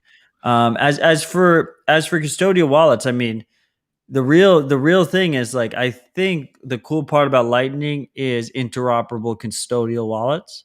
That's the really cool part. Unfortunately, regulations don't allow custodial wallets. So, like, cheers to Wallet of Satoshi and Blue Wallet, but I'm concerned a bit that I think that the regulators are going to fucking come down on them. So then depends in which jurisdictions we're running the service. Okay, but then we have entrants to the market like Moon Wallet, MUUN, Phoenix Wallet, Breeze Wallet, where they provide channels to you. They open the channels for you. And I would argue that those are like kind of semi-custodial, right? Like, those are just basically, you're taking Breeze a UX is hit. Non-custodial. Well, you're taking a fee hit and a UX hit, and they're just trying to protect. They're protecting themselves a little. They're protected a little bit more on a regulatory basis. No. So Breeze is fully non-custodial. The LND is running on your phone. But they're the routing node, and you're not always online, and you don't have a watchtower. You can open channels to whoever you want. But you're trusting the Breeze routing node. I think you can open direct channels from Breeze now. Maybe, but the average user isn't. And anyway, like, how many users actually only have one channel with some big famous node that if this node falls into the wrong hands, everyone is screwed? But anyone who uses Breeze, Phoenix, or Moon is doing that. No? Probably, but I don't think it's the only ones. My point is it's fine. I'm completely fine with that as a trust model. I just, if it wasn't for regulations, if we lived in a purely ANCAP world, we would have a bunch of custodial Lightning wallets that were competing with each other on fees and reputation, and they're all interoperable, and that's fine. Well, other than the Right? regulatory problem, I would argue that probably from a privacy perspective, fully custodial wallet such as Wallet of Satoshi is good or even better because it's not you making the transactions, it's their node and their wallet making the transactions. And the only thing that identifies you is some random hexadecimal identifier of your device on their service. Yeah. No, I mean, I don't disagree. I mean, it's custodial privacy. We had this discussion with Alms recently, and he told me basically Wallet of Satoshi is a mixer in disguise. Right. It's a custodial wallet. This is why all the custodial wallets all get shut down, because the regulators don't like that. Which is fine, but that's like the reality we live in today. So Well, that's only going to get worse. Right, I agree, and I think this is Well, like I'm hoping that the jurisdictions will start to compete on that front. And Now they're going to block. They're going to be obligated to. It's kind of like Binance problem. Yep. What the U.S. is going to do is like swing their dick around and say, "Hey, you're going to have to KYC everybody, or you're going to have to prove to me they're not Americans, or we're going to go and shut down SWIFT to your country." I mean, this is what happened to BottlePay. Yeah. BottlePay was custodial Lightning, but they were Britain. And disclosure, I'm an advisor for them. They were in Great Britain, and Great Britain came down harder. UK came down harder, and they said no, you can't have a custodial wallet without KYC. So they closed down service. And they reopened with KYC. But the important part to me is that they closed down so that you didn't get shotgun KYC'd. You came in if you wanted to be KYC'd, same for you got Bito. KYC'd. And this is what's going to happen, right? Like this is going to continue to happen. And hopefully the Breezes of the world, the Phoenixes of the world, the Moons of the world, MUUN, once again, are enough not custodial to not be included in that regulation. But that's a determination that governments are going to make. And to be quite honest, like there's trust involved with all those models. It's not like a non-custodial on-chain wallet. A non-custodial on-chain wallet, like, yeah, there's some trust involved in you looking at the chain, but it's different. It's different than controlling the routing node and the payment channels and shit.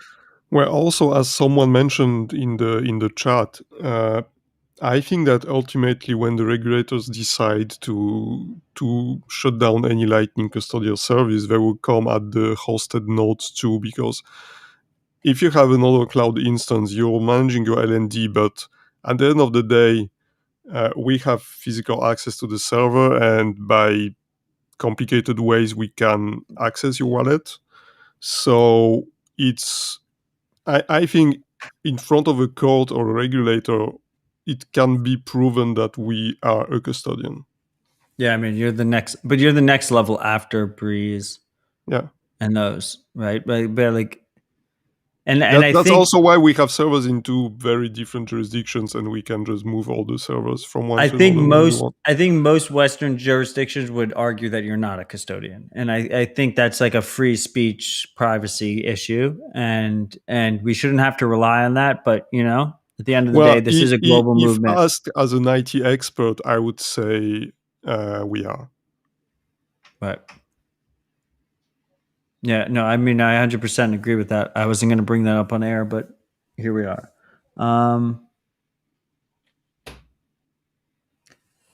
Yeah.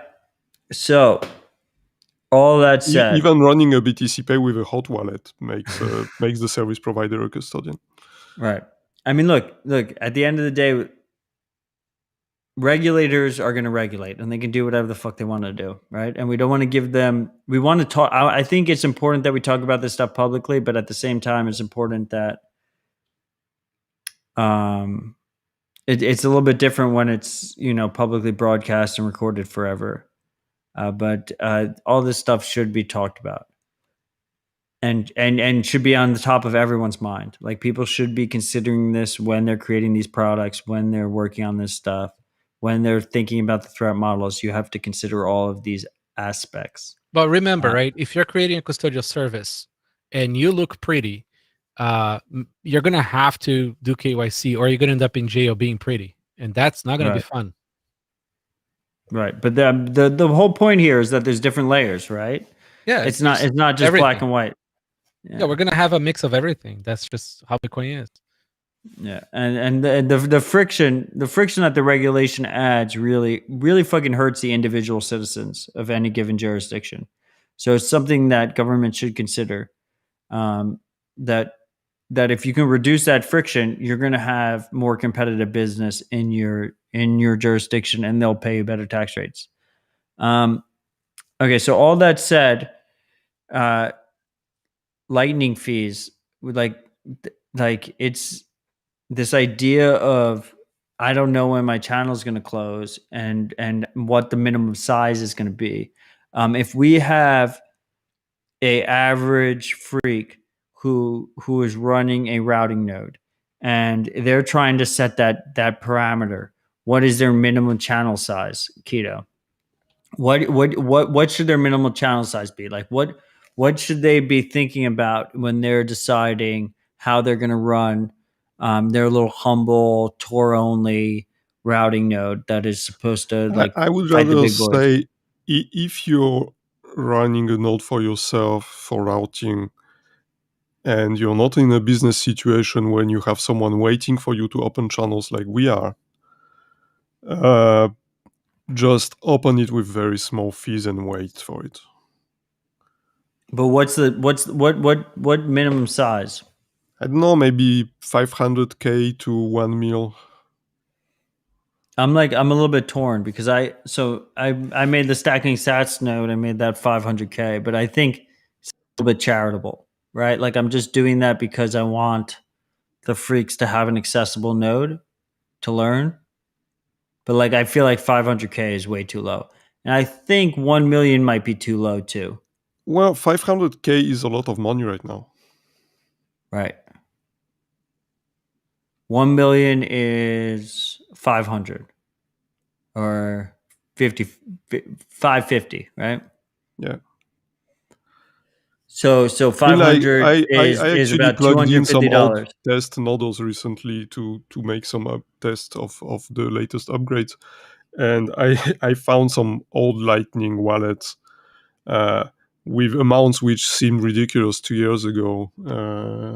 But actually, 100K or 500K is money now. I mean, I have channels on the fucking stacking sats node still that are like 30,000 sat channels. Like as soon as that channel gets closed, like I'm just paying it all to miners. Yeah. Completely worthless channel. So I think it's important that people realize like you want to have a larger channel. You don't want to you don't want the whole channel thing to be a fucking donation to miners. And 1 million is probably fine, but like you should probably go bigger, in my opinion. Bigger is better. Less is more. Deal with it. Liquid. I want to talk about liquid. No one talks about liquid. But it's because liquid is like mostly run by like exchanges for liquidity for liquidity, right? Exchange between them. I still think liquid is fantastic because it's very low entry friction for the end user. It's kind of like just like Bitcoin, right? It's confidential transaction. So you just have to run a client and then you have access to to self-custody liquid, right? With whatever set of trade-offs they have. It's a shame that like the only people really pushing liquid is Blockstream. I wish there were other companies doing stuff with liquid and sort of pushing it as well, because then it wouldn't feel like it's so sort of like one company. Well, we're pushing it here at Dispatch. We're pushing. No, I know, but like pushing is different than actually like building stuff on it, right? Like, let's go, freaks. Let's build some shit. Yeah, build some stuff on liquid. I think it's fantastic. Like, and if you don't peg out, like the fees are pretty low too. So, And there is also great privacy inside of the Liquid network, right? Because it's confidential transactions. Yeah, I mean, I honestly can't wait for So should I Tether's. do my liquid shill? My liquid shill is that for the average user, Liquid's been sold as this like whale technology. And for the average user, I think Liquid could be really useful in like the stacker's arsenal. Like I think you just stack to Liquid, and then when you hit a certain threshold, you convert back to on chain and you go into cold storage. Ideally, maybe you go into CoinJoin before. I mean, the real ideal would be you go to CoinJoin in Liquid before you go out, because then you pay low fees. And I think they're really there's a very strong argument there, for Liquid, because you're trusting them, but you're trusting them with a low amount. You have confidential transactions. It runs on the same Bitcoin API, so all of our favorite wallets could implement it relatively easily. And then if you hit a larger balance, then you take that on-chain fee burden, you take that on-chain fee hit, and you move in. And the thing between Lightning and Liquid is with Lightning, it's so difficult for me to understand what my on-chain fee burden is. Liquid, it's very simple. Liquid is whenever I move between Liquid and Bitcoin, I pay the Bitcoin fee. Otherwise, I don't pay the Bitcoin fee. And I run the risk of maybe the Federation is going to fuck me, right? But I know that my fee on chain is whenever I switch back. With Lightning, I can just like be sleeping and someone can close my channel, and then I have to pay that on chain fee. And I'm not even aware that I'm going to pay that, right? Like there's no way to quantify your Lightning channel partners are just going to close channels on you in high fee environment. But with Liquid, you don't have to deal with that. You choose when you leave, and when you leave, you pay a fee, period, right? Like can just one of the main things that like people have like high use for is stable coins. It's like, can we just stop using like ETH or fucking like one of those things for this stable coin? Just use Liquid, so that is like it's all just like Bitcoin based essentially, right? Like that's like one of the main things I want to see. People don't appreciate the volume and the size of the market for stablecoin. It's absolutely huge. Um, I want to see all that like being run on top of Bitcoin. Right. I mean, Tether's like insane right now, right? Yeah, and Billions of but there's dollars. also USDC, which is what like a lot of like the more Western based KYC companies use. All that stuff should be liquid.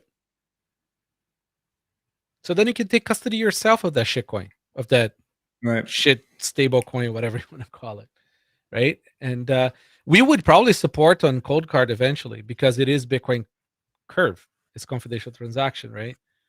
And then you can just have the two things you could possibly need on the same device, but that's it. So Anthony's mentioning in the chat, it's important to keep in mind that you're only paying the closing fees if you're the one who opened the Lightning channel. But for 99% of you out there, you're going to be opening every Lightning channel you use is going to be on your side. So just keep that in mind. Keto, you have any opinion on Liquid? Not really, no. I didn't follow all these Liquid things. I mean, Bitcoin on-chain and Lightning is already a lot to do, so... Yeah, I mean, it is. I agree. I mean, I hope you're ready for we're going to have Lightning on Liquid. That's going to be really fun. Yeah, that's pretty cool, right? Because now you're getting almost like best of both worlds. And because it's like small amounts, the security trade-offs of Liquid don't matter anymore. So like that's it. It's like just pair those two technologies and stop worrying. Yeah, I know. I think I'm pretty excited about that. Will you be able to make atomic swaps between Lightning Bitcoin and Lightning Liquid. I mean, if you can do between Lightning and Bitcoin, I can't see why you wouldn't be able to do it with Liquid and or even the three-way. That would be fun. It's Just pretty imagine cool. the Yeah, privacy go on. gains on that, right? Like going from confidential transaction to Lightning back to confidential transaction, right? And then maybe you go from confidential transaction to Lightning to then go to Bitcoin. So there is no concerns about somebody watching the liquid conversion endpoints.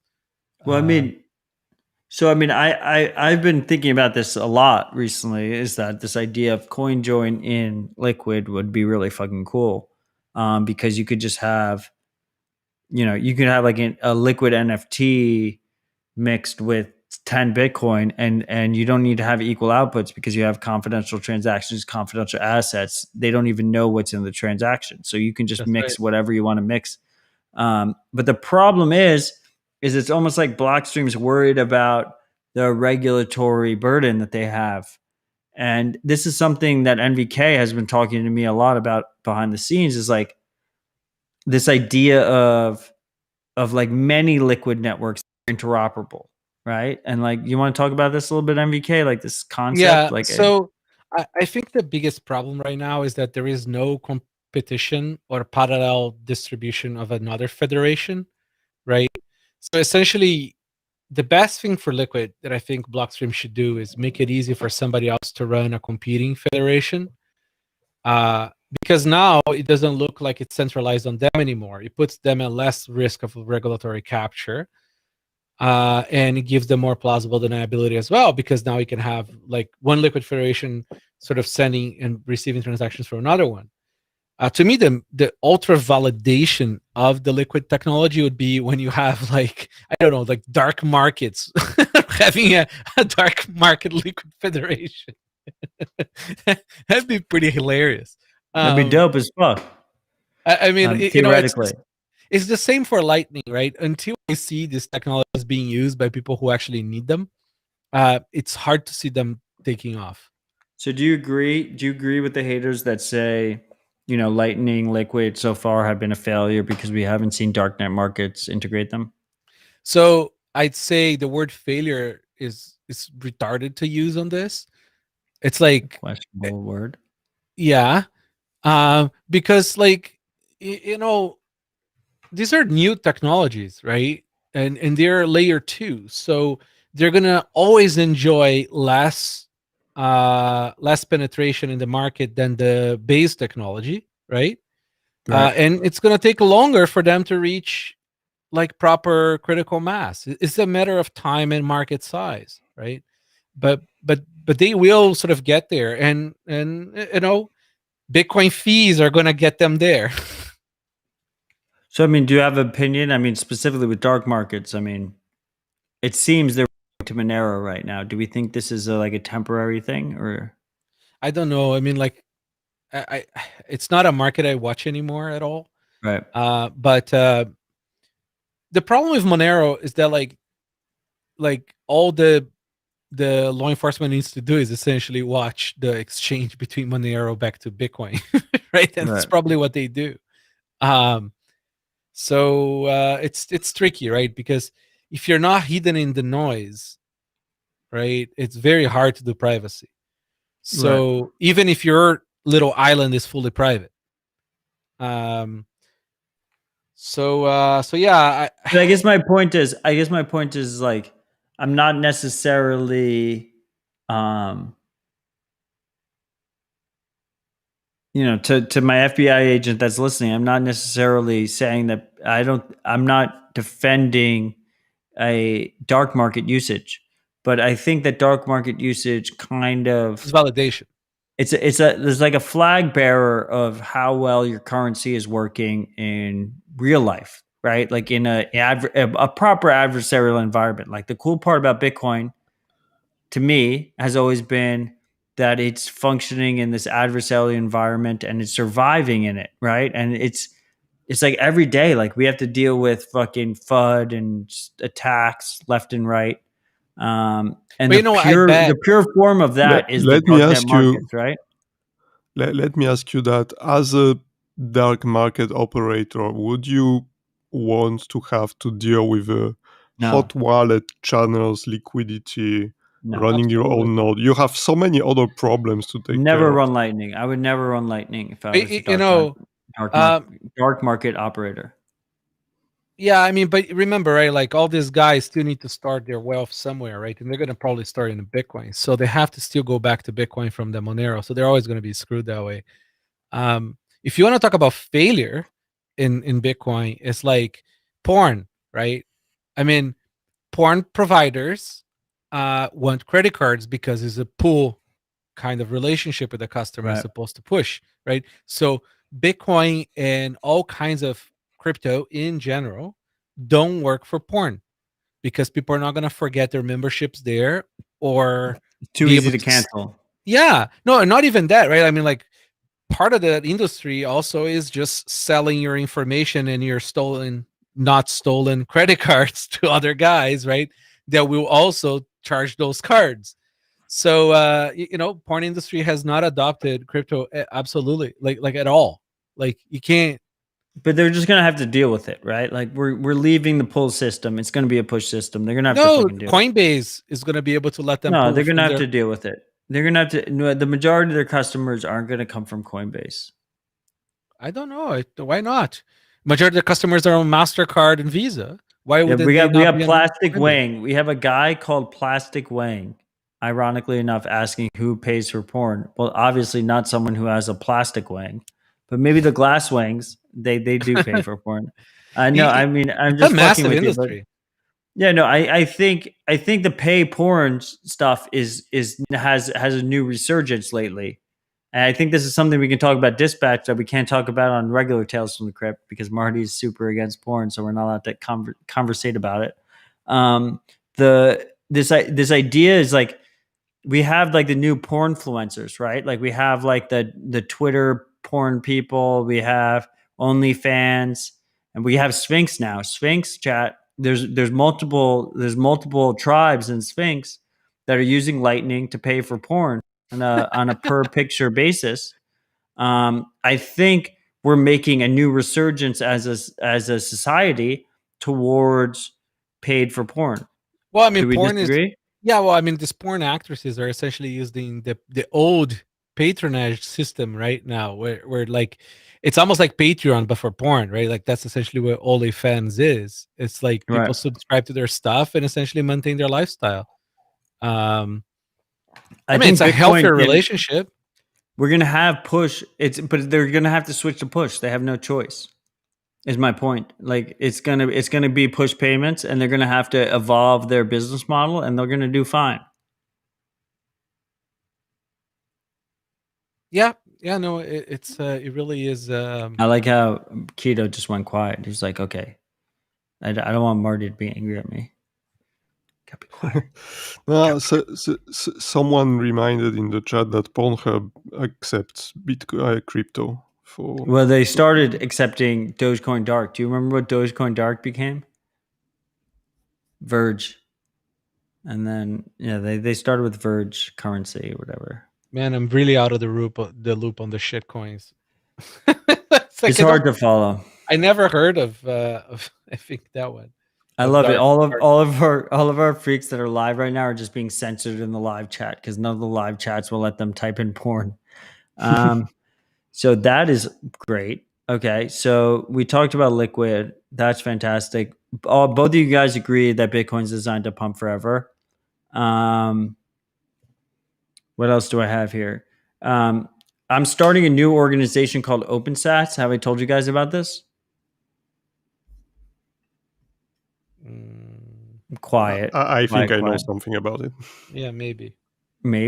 Okay. So OpenSats is this new organization we're starting that's going to keep fucking Brink honest. It's going to keep HRF honest, keep Square Crypto honest, and it's going to be a pleb fucking initiative. Is that the one I committed to? Yeah, you committed. CoinKite is going to be a launch partner of OpenSats. So obviously NVK has heard of it. And the basic idea is that we're going to have Bitcoiners, we're going to have plebs fucking supporting free and open source software. It's going to be fucking dope as fuck. And I'm looking forward to being a part of this.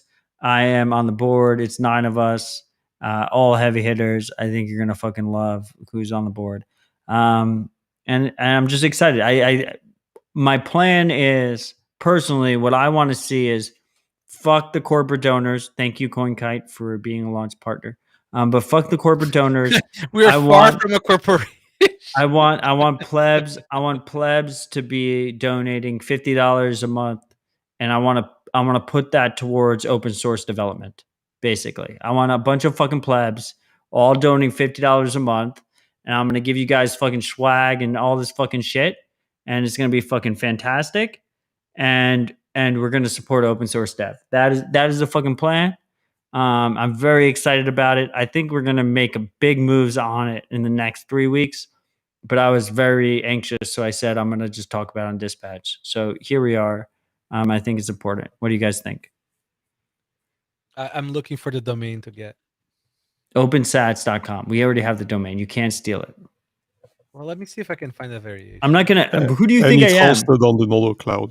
Yeah, I'm not going to fucking announce this shit. I'm not going to announce this shit fucking without having the domain. Yes, it is actually hosted on Nodal Cloud. Keto was one of the first people to know about it. So we have the people on board, and it's going to be fucking good. I'm excited. And Open Source Dome in Bitcoin 2021 is going to be lit. And we will be announcing a lot of things while we're there. You both agree that Bitcoin is designed to pump forever, correct? It has to. It's deterministic. It's not an option. What do we think the price is going to be for Bitcoin Miami, June 4th? What is it? April 27th. That's a month. Man. June could be bear or it could be super bullish. It's kind of impossible to tell right now. It will be between 0 and 1 million. Yeah, I agree. I think that's a very conservative range. Okay. I like 68K though.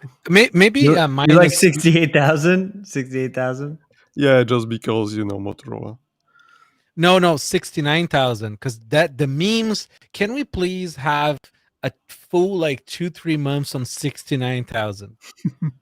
The plebes are not gonna stop with the 69. Yeah, I mean we're gonna run to 100K, right? Like there's no way that there's gonna be like a middle ground, like where we're chilling at like 69, 75, 80. No, like, could. No, we could definitely have a 60s no way. Consolidation, definitely. It's gonna be a sprint, and then we're just gonna be above 100K. That was gonna be like, we always expect 100K. Like it was just normal. It's just what we expected. I would say that at 100, there's going to be a lot of consolidation, and there's going to be a lot of rebalancing of treasuries. But once the big pockets get all lined up in the next, say, when I say 8 to 12 months, around that, it was 12 to 18. Now it's probably like 10 to 8 to 12 months. I don't think people appreciate how much money is coming into Bitcoin now. And all these Fortune 500 companies are moat, right? Okay, so MVK, June 4th. What's the price of Bitcoin? 0 and 1 million. Okay, so I think it's going to be over 200K still. So you think higher or lower than that?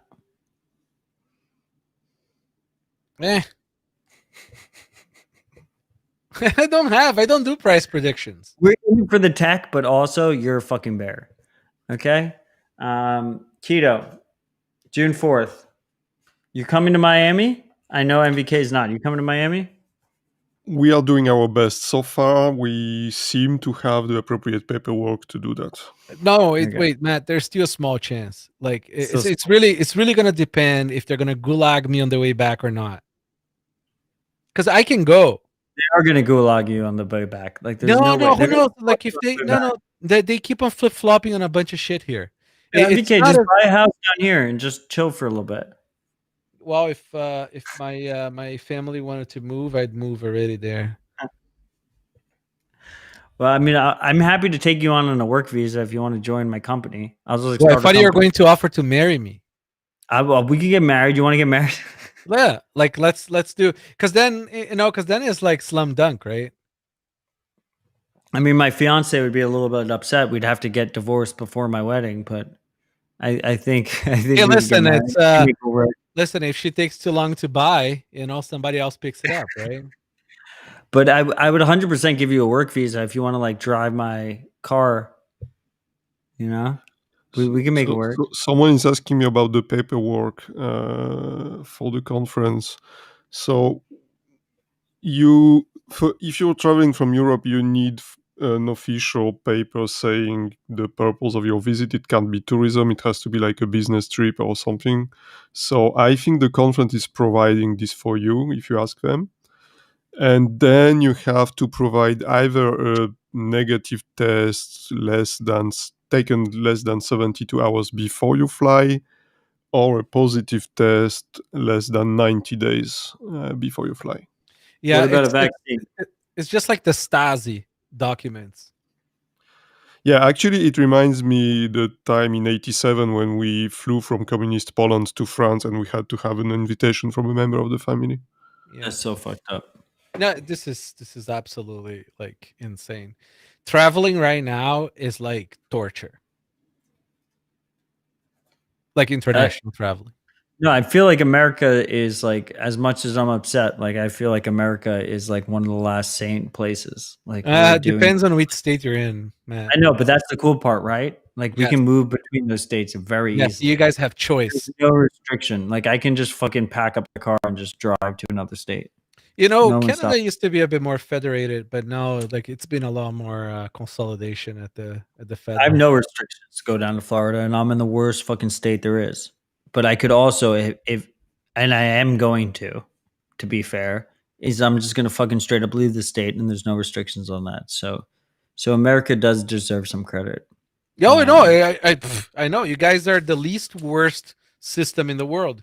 We're fucking proving ourselves. We're proving ourselves these last 2 years, and it amazes me. It amazes me that there's like a large group of people that still like blindly trust their government after this long. Like, But why? people fucking Matt, people want all this shit. It's the No, people who ask for all this shit. I'm not even talking about like random people. I'm talking about like Bitcoiners. Like, there's Bitcoiners where I'm like, guys, like, can we care about using Bitcoin more privately? And they're like, Matt is fudding us. Like, government, the US government would never come at us. Like, this would never fucking happen. Like, are you fucking kidding me? Like, have you not It's like lived Biden is like, hold my beer, bro. Yeah, like fucking personal responsibility. Fucking take some personal responsibility. Like, why the fuck do you think that anyone is gonna care about you if you don't fucking take care of it yourself after this time, regardless of where you live? Most people don't want freedom. They just want a better self. Ridiculous. Seriously. No, seriously. It's like most people don't want any of this shit. They just want to like, Is that a little bit too bearish when you said that? I saw your tweet earlier. You were like, they just want a better cell. Yeah, that's what most people want. Better prison cell. Better prison cell. That's what most people want. I love Including Ty. many Bitcoiners. We have our boy Ty in the comments. Like, don't listen to Dieter. Cheers, Ty. Appreciate you. Looking forward to Miami. Oh, that dude. I muted that dude. I know you're like you're weak, man. You're just fucking muting people, blocking people. It's too much work, man. I have better shit to do in my life. Wait until you have some kids. You're gonna be like, I'm not fucking listening to this morons. I'm gonna go play my kids instead. We're 2 hours and 30 minutes into this dispatch. It's going out to Citadels globally. We have Bitcoiners listening to this. They want to listen to only the important shit. They don't want to listen to garbage. What should we talk about? You have anything to talk about before we wrap this shit up? Let me think. Let me take a quick look here, the release notes, see if I have other updates that are coming that are sort of public. Hang on a sec. Freaks, this goes to you as well in the live chat. We have over 170 freaks in the live chat right now, across Twitter, Twitch, and YouTube. You can find links to all of them at citadeldispatch.com. If you're in the live chat right now, do not hesitate to give us questions, to give us ideas that we should discuss. We're here for Dispatch. This is Bitcoin Tuesday. It's the best day of the week. Let's fucking go. So out of our release notes that we have coming on the next version, we have BIP48 derivation path exporting support now for JSON. So like you can do like it's better support for Sparrow. You can now ask account number when creating multi-sig air gap. Lots of people ask for that. What did you learn anything from your errors when you switched to the Bitcoin core crypto? What is it, like libsec whatever? And then you had SecP that massive K1. vulnerability. Like, is there something to teach the freaks about upgrading to like 4.0 from 3.0, like major upgrade? Yeah, no. So like if you're running run 4.2 is pretty good. There's things any open issues have been resolved and it's pretty solid now. Yeah, we're just waiting for more people to upgrade. To the people, thank you for that insight. The people in the comments, yes, Swan did run out of Bitcoin. Yeah, what the fuck was that? That like that does happen. Like we have brokerage services. We have services Buy that more. are but we have services that are mostly buy side only, right? We have Swan is obviously the most transparent about that because I mean Swan is basically a UI wrapper on top of Prime Trust. They're sourcing from Prime Trust, and they don't even allow you to sell. They're strictly buy only. But you have services. I love River, but River, Cash App, Bull Bitcoin. These are all services that I recommend, but they're all services that are mostly buy only, right? They're brokerage services that are buy only, and they're sourcing Bitcoin. And at any given time, like they can not be able to source Bitcoin and not be able to get Bitcoin for you because they're acquiring it from somewhere else. They don't have a proper order book that's involved where you have a proper exchange that's doing sellers and buyers and matching them. In general, though, like who the fuck is selling Bitcoin right now? Like there should be a Bitcoin shortage.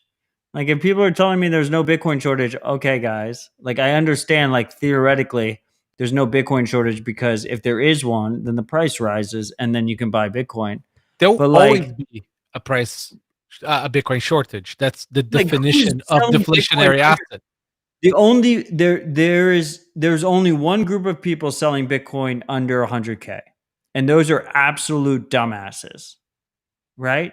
Like that's the only group that So no, but hang on. Again, anybody running a business that needs cash flow or a treasury of a larger entity, they will be taking profit at every step of the way. They might even rebuy, right? But some of those will be in the actual charter of the treasury rules that they have to rebalance at certain gain thresholds, right? So this is gonna happen. This bull run is going to be very different than what people experienced before. You're going to have a lot of this little sort of like little waves coming in and out as the price goes up, which is much healthier. It makes the bull run much longer. It's much bullisher. How long is this going to go for? Forever. Forever? Are we in the forever market? It's not impossible. If like Fortune 500 pocket starts coming in, and they keep on rebalancing, it takes the froth off the top, right? Right. So it keeps on creating new demand at every new top, right? Because it goes down, say 10, 20%, and then it pumps up again, then pumps up again, then pumps up again. And you're gonna keep on having, like liquidation events on overextended people, but just a little top, right? And it just keeps on going, right? Because there's gonna be new pockets. Human psychology is like ridiculous, right? Like so I was thinking, like the other day I was thinking, like who's gonna let this fucking thing go down 80%, right? When we know, like at this point, like all the things that I've considered as extraneous concerns, like things that I'm concerned that Bitcoin fails, right? And maybe I lose my money, right? And I'm just considering all these different options, and And all those things seem to have evaporated. But then at the same time, like all of a sudden, like over the last week, right? Like we started to fall and then we fell below 50K. And then everyone was like, the end is nigh. It's all over, you know? And it was like, we're in the middle of a fucking bull regime, right? Like this is like fucking, we're ready to go. And if that happens at the peak, like we're gonna fucking drop 80%. We're gonna do that. We're gonna like Well, we're definitely gonna have another here's the 80% problem. drop. Here's the problem. Whenever we have 20 to 25% drops, it liquidates automatically a lot of leverage, right? Or Bitcoin backed loans, a lot of stuff gets liquidated. Right. So, but then what happens in the liquidation event is that it drops even further, right? But the thing is, right now there is enough pockets.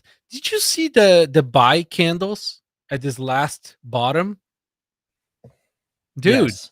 Like those coins were getting picked up, right? But the problem is all these like larger entities buying, they're trickling in, right? So it's not like we have like 50 Fortune 500s buying right now, right? Like they're all slowly coming in and getting online, and these guys are only looking for like 10-20% gains. So they're not in a hurry to pick up bottoms, right? They're gonna buy slow. They don't want to piss off shareholders. They're gonna they're gonna do it quiet. Nobody's gonna announce until they absolutely have to, because there's no gain in that. Otherwise, you're just gonna buy more expensive. Can you imagine if like Walmart announces tomorrow we're buying Bitcoin? No, you keep on buying Bitcoin for as long as you can until you have to tell your shareholders. When Apple announces it's going to be a 50K day, like we're going to go up $50,000. It could be Matt. It could be $200,000 because the price comes from the margins, right? So, no, seriously, dude. Like I'm telling you, when this larger entities start to come in, and the market is actually like in the next sort of phase of itself, people are going to need adult diapers. We are literally just broadcasting to the world our strategy of getting absolutely fucking rich as fuck. No, of buying diapers. People are ignoring us. It is the most insane concept ever. Like we are going to have all of this recordings after the fact. We're going to show all you guys. We're going to show you all the recording. Like you could have listened. You could have made it happen. You could have fucking bought in now, and you just fucking ignored us. Keto, what? How do you feel in this era of corporate Bitcoin ownership? Do you think that this thing can turn crazy on us, or do you think that it's the same cycle, different year? I'm not a huge fan of it because these entities tend to buy a lot and hold it. So I think short term it breaks the liquidity of the market. Like, wasn't there a story about some exchange who ran out of liquidity? They all the brokers. Wait, how's that bad? That's good. That's good. Like there is no such thing as shortage of liquidity. It just means you have to pay more for it. Coin. Well, the price doesn't really reflect that. Well, of course it does. Bitcoin is at $55,000 right now. That's what the market thinks it should be. It should be like between use and storage and everything else. Like, let me put it this way: a bunch of plebes, right? Plebs with cryptography, okay, cannot survive a state attack. Period. Okay, forever, just can't. Because we have meat bags, right, that are pervious to bullets. The way I like to put it is like Bitcoin itself is state resistant, but the individuals that use Bitcoin are not state resistant. Exactly. So price pumps, it means now you have entities that the state cannot fuck with, right? The state doesn't want to break the Walmart stock. So they're not going to fuck with Bitcoin, because if they fuck with the Bitcoin, the price crashes and they crash the stock market, right? It's perfect game theory. But the plebs are protected by the same technology that now the government cannot fuck with, because it's going to break the stock market. It's amazing.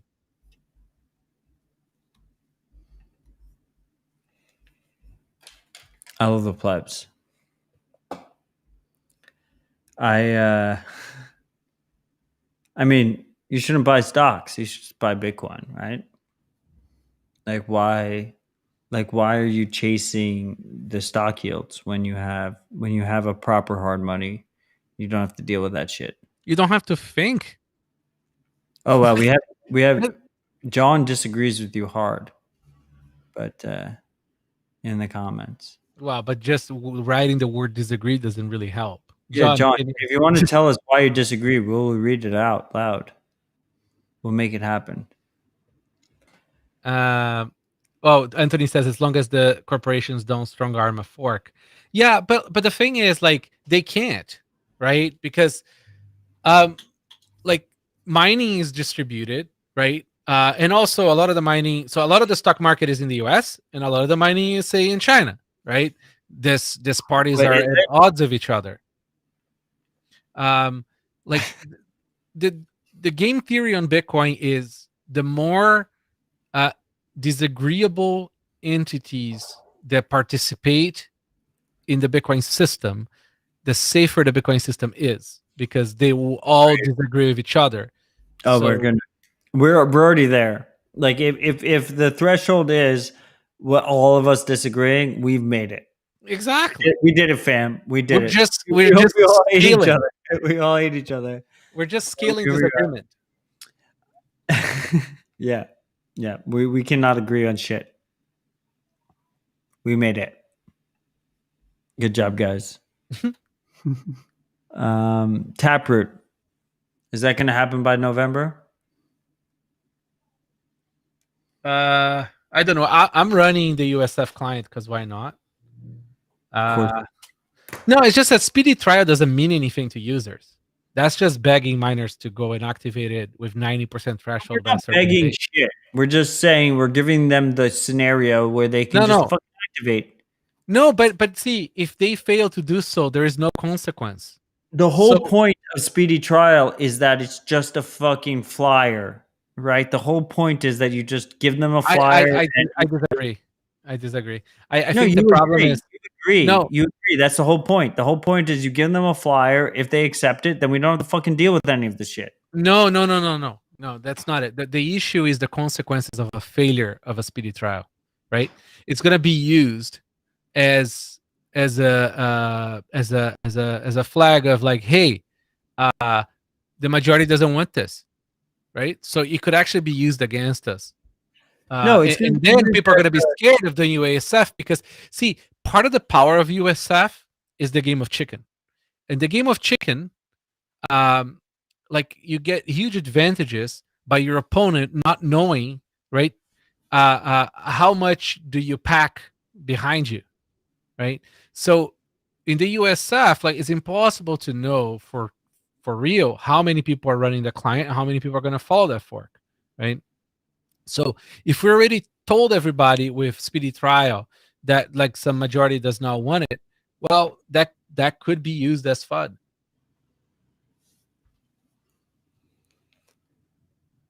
No, the whole point of speedy trial is that it's just a very easy way to see if we have any kind of agreement on the miner side. If we don't have agreement on the miner side, then we can just proceed in any kind of aggressive fashion we want to do. Not knowing is also power. Like, the USF people can use that gap in knowledge as a means to say, you know what, like, maybe a majority of those people want it. The whole point is you're irrelevant if it just is accepted. If it's accepted, that's great. It's just I'm okay with speedy trial as long as it had some teeth on it. It's a very interesting dynamic. I think people tend to overbear on each side, and I think it's important to realize that pretty much we have three sets of stakeholders in Bitcoin, and they all have their own veto, and everyone can veto. And if you have any individual of those three veto, it's just gonna fuck you, and you just don't want that to happen. So you just want to avoid chaos. No, it really is just two, right? You have miners and you have economic nodes. Right. Yeah, you have to. My main concern is, should we propose our users the different implementations or not? I put exchanges separately, but you're right. It's just the same thing, right? So you have economic nodes and you have miners. And you have devs. You have devs. Yeah, but The devs devs provide. So that's the three I had. You have devs. You have devs providing the code, it's influence. It's not power. but they're providing the It's code. power, but still. They're providing the code to run. No, you can write your own. But then you're dev, and then you're the third. No, but you can pay somebody to write it for you. Like whatever. Like I'm just trying to say that, like there's someone writing the UASF code. no, the power that the devs have comes from influence, right? It's like the old wise one that like you go ask the opinion before you go to war, right? And their influence greatly matter. And also, which I don't like, is the fact that like whichever default core has, right, is really what's going to get run by most people. Well, that's not true. Unless you have UASF. Core doesn't decide shit. No, but if core put lot through, okay, with a very conservative timeline on the main distribution, that would be considered like what most people would run. So technically, they do have that kind of influence.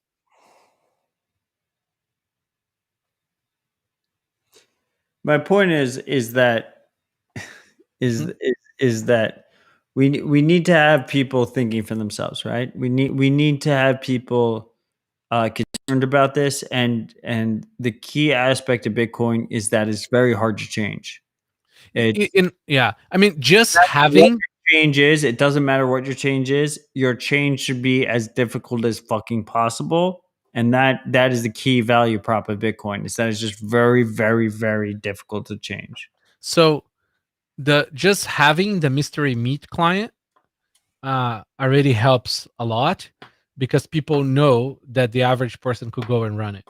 That's a huge win. Another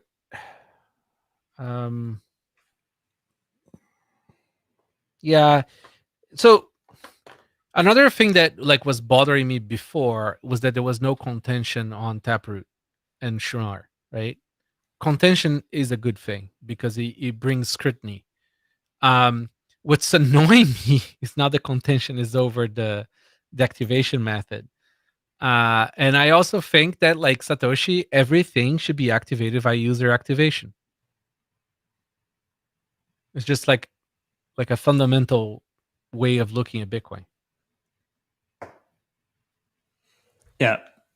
I mean, it will not be activated without user activation. Like, what are you going to do? Like, how else would you activate it? No. Well, no. What I'm trying to say is that like miners should just mine what most of the users are running. It's a coordination issue. Well, miners are users, right? Yes and no. They're still users. Yeah. They're absolute users. They're, if anything, they're but they're not. Plus. They're definitely not the majority of the economic nodes on the network. Not anymore, but yeah, they're still users. Yeah, sure. But the problem is a lot of them, like a lot of miners don't even know what the fuck they're doing, right? Like it's like they're just, I'm not going to be xenophobic, but like you just have some people. Yeah, you are being a little bit xenophobic. Okay, so language and like no, seriously, it's like they no idea what's going on in the network. Right. So I agree. Okay, so we just we were talking about Taproot. Do we think Taproot gets activated by November? That's speedy trial. So we signal 90 miners are going to signal 90% over the next 3 months, and then it gets activated by November. Do we think that's going to happen? Do you guys both think that's going to happen? I think it's 50-50. 50-50. Yeah, because the speedy trial client is not even out yet. It's out. Yeah, that's the main thing. Like everybody's saying, like it's released. It's not released. It's a release candidate, and we don't know when it will be released. Exactly. But the RC1's released. No, but it doesn't matter. It's not a release. You can't say it's released. Yeah, it's not released. Okay, so it's not released. Exactly. So, and it's already April, right? Like late April. So, I find it. I'm very. This is the problem. It feels like the choices around speedy trial essentially set us up for failure. Why? It's short timeline. The threshold is too high. It's giving the wrong sets of incentives. That's it. It's just not. I don't think is a good. I think is a great idea, like mechanically speaking, right? It's great, but I don't think the sets of incentives around speedy trial are good. Fair enough. Incentivizes failure more than incentivizes success. Keto, you have an opinion here? You've been relatively quiet. I'm rather looking for one, which is, should we allow our users to choose between the UASF client and Bitcoin Core, and how well this UASF client will be maintained until it happens? That's a difficult proposition. Like, how do you balance that as a full node operator, like a full node provider? Yeah. So right now we have the mystery meat client, and still open. You can review it, but like seriously, like to review that, it's quite a bit. No one's reviewing it. Yeah, but maybe as the actually, let me put it this way: if the speedy trial fails, I think the contention in the division is going to be worst, and there's going to be a lot more power behind the USF client. But it also going to be trickier because you're going to know that only a small amount of miners wants to do it. So would you be set yourself up for failure? It's I don't like the game theory on this. I would be more comfortable if it was an option, a configuration option in Bitcoin Core instead of a separate software. Many people advocated for that. Wait, so why they're like completely against that idea? They hate that concept of the config option. Like, it makes so much sense. Like, why can't it just be a UX thing? Like, why can't it just be yes, no, taproot? I think they don't want to. I think they don't want to be part of risking network split. It's weird, right? Though, like that makes a lot of sense to me. That it seems like it would be effective. People are just too PTSD'd from the last UASF. It's like if most people were just sort of saying they're all for the thing now, I think everybody just like a line. And right. the other biggest problem is that like there is no boogeyman for people to rally against, right? It's much easier to sort of to tell humans to organize humans around something when there is an enemy, right? And because there isn't one, people are just not like getting a fire under their asses. Yeah, no doubt. So today is Tuesday, Bitcoin Tuesday. Happy Bitcoin Tuesday, freaks. Thank you for joining us. Tomorrow we have Satoshi Disappear Day, which is the day that everyone basically realized that Satoshi disappeared, which was actually 2 days earlier. On April 26th, they realized Satoshi disappeared. But 2 days later, they came to that conclusion, and they came to Satoshi Disappear Day. So we're going to have a full live stream for Bitcoin Magazine. It's one of the things that I've been working on for the last month or so. But fantastic fucking lineup. It's going to be fucking crazy. You guys should all check it out on the Twitter fucking feed of Bitcoin Magazine. Definitely check that out. MVK, Keto Miner. This has been fantastic. I think this has been one of our best episodes so far. Do you guys have anything specific you want to talk about before we finish this up, or?